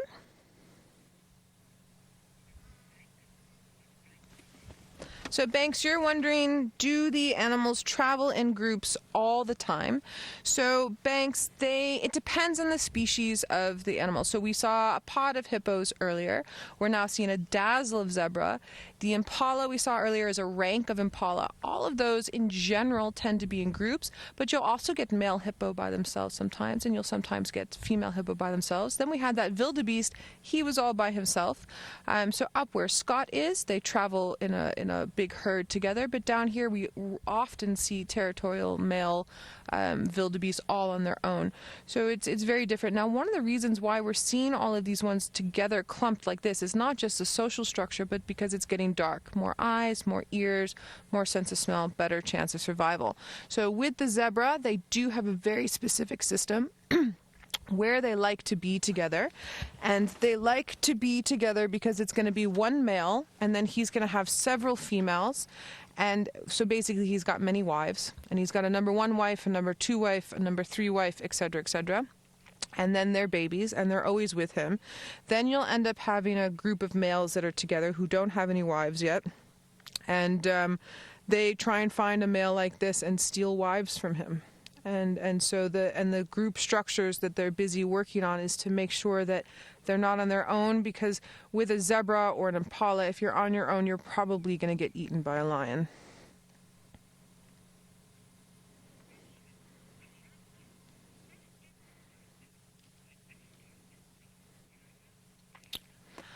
Ayana, what a fantastic question. Why do all of the animals we're talking about now live in Africa and not in America? So Ayana, in America, well, look, the United States is very huge. It's a very, very, very big country. So you have a lot of different weather patterns, and you have a lot of different vegetations, and you have a lot of different soil types. Here in Africa, it's very same. There's across the continent, you get a lot of variations.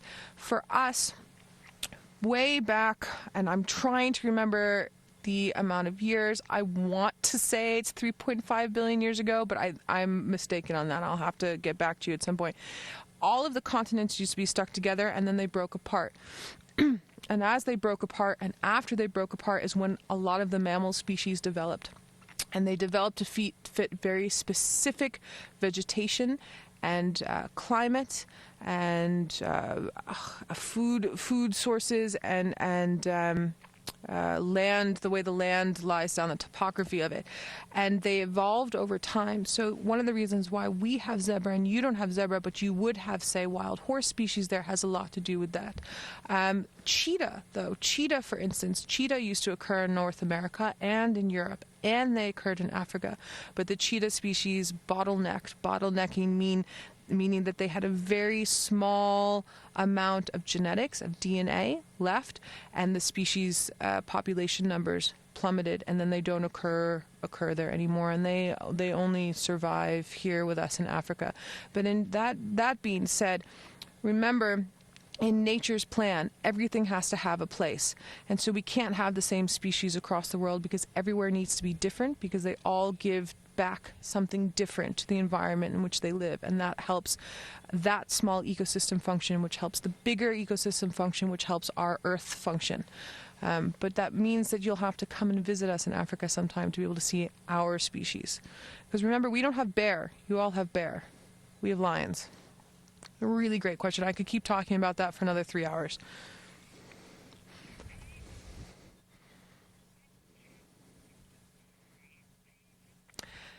Aylin, you're wondering if all the stripes on zebra are the same, and that's a negative. Also a great question. All the stripes on zebra are unique to that particular zebra, just like your fingerprint. And interestingly enough, I get asked this quite a lot, are zebras white with black stripes or black with white stripes? Zebras, when they first were zebras, were all black in color and then developed the white stripe over time. So zebras are black with white stripes and unique stripe patterns at that.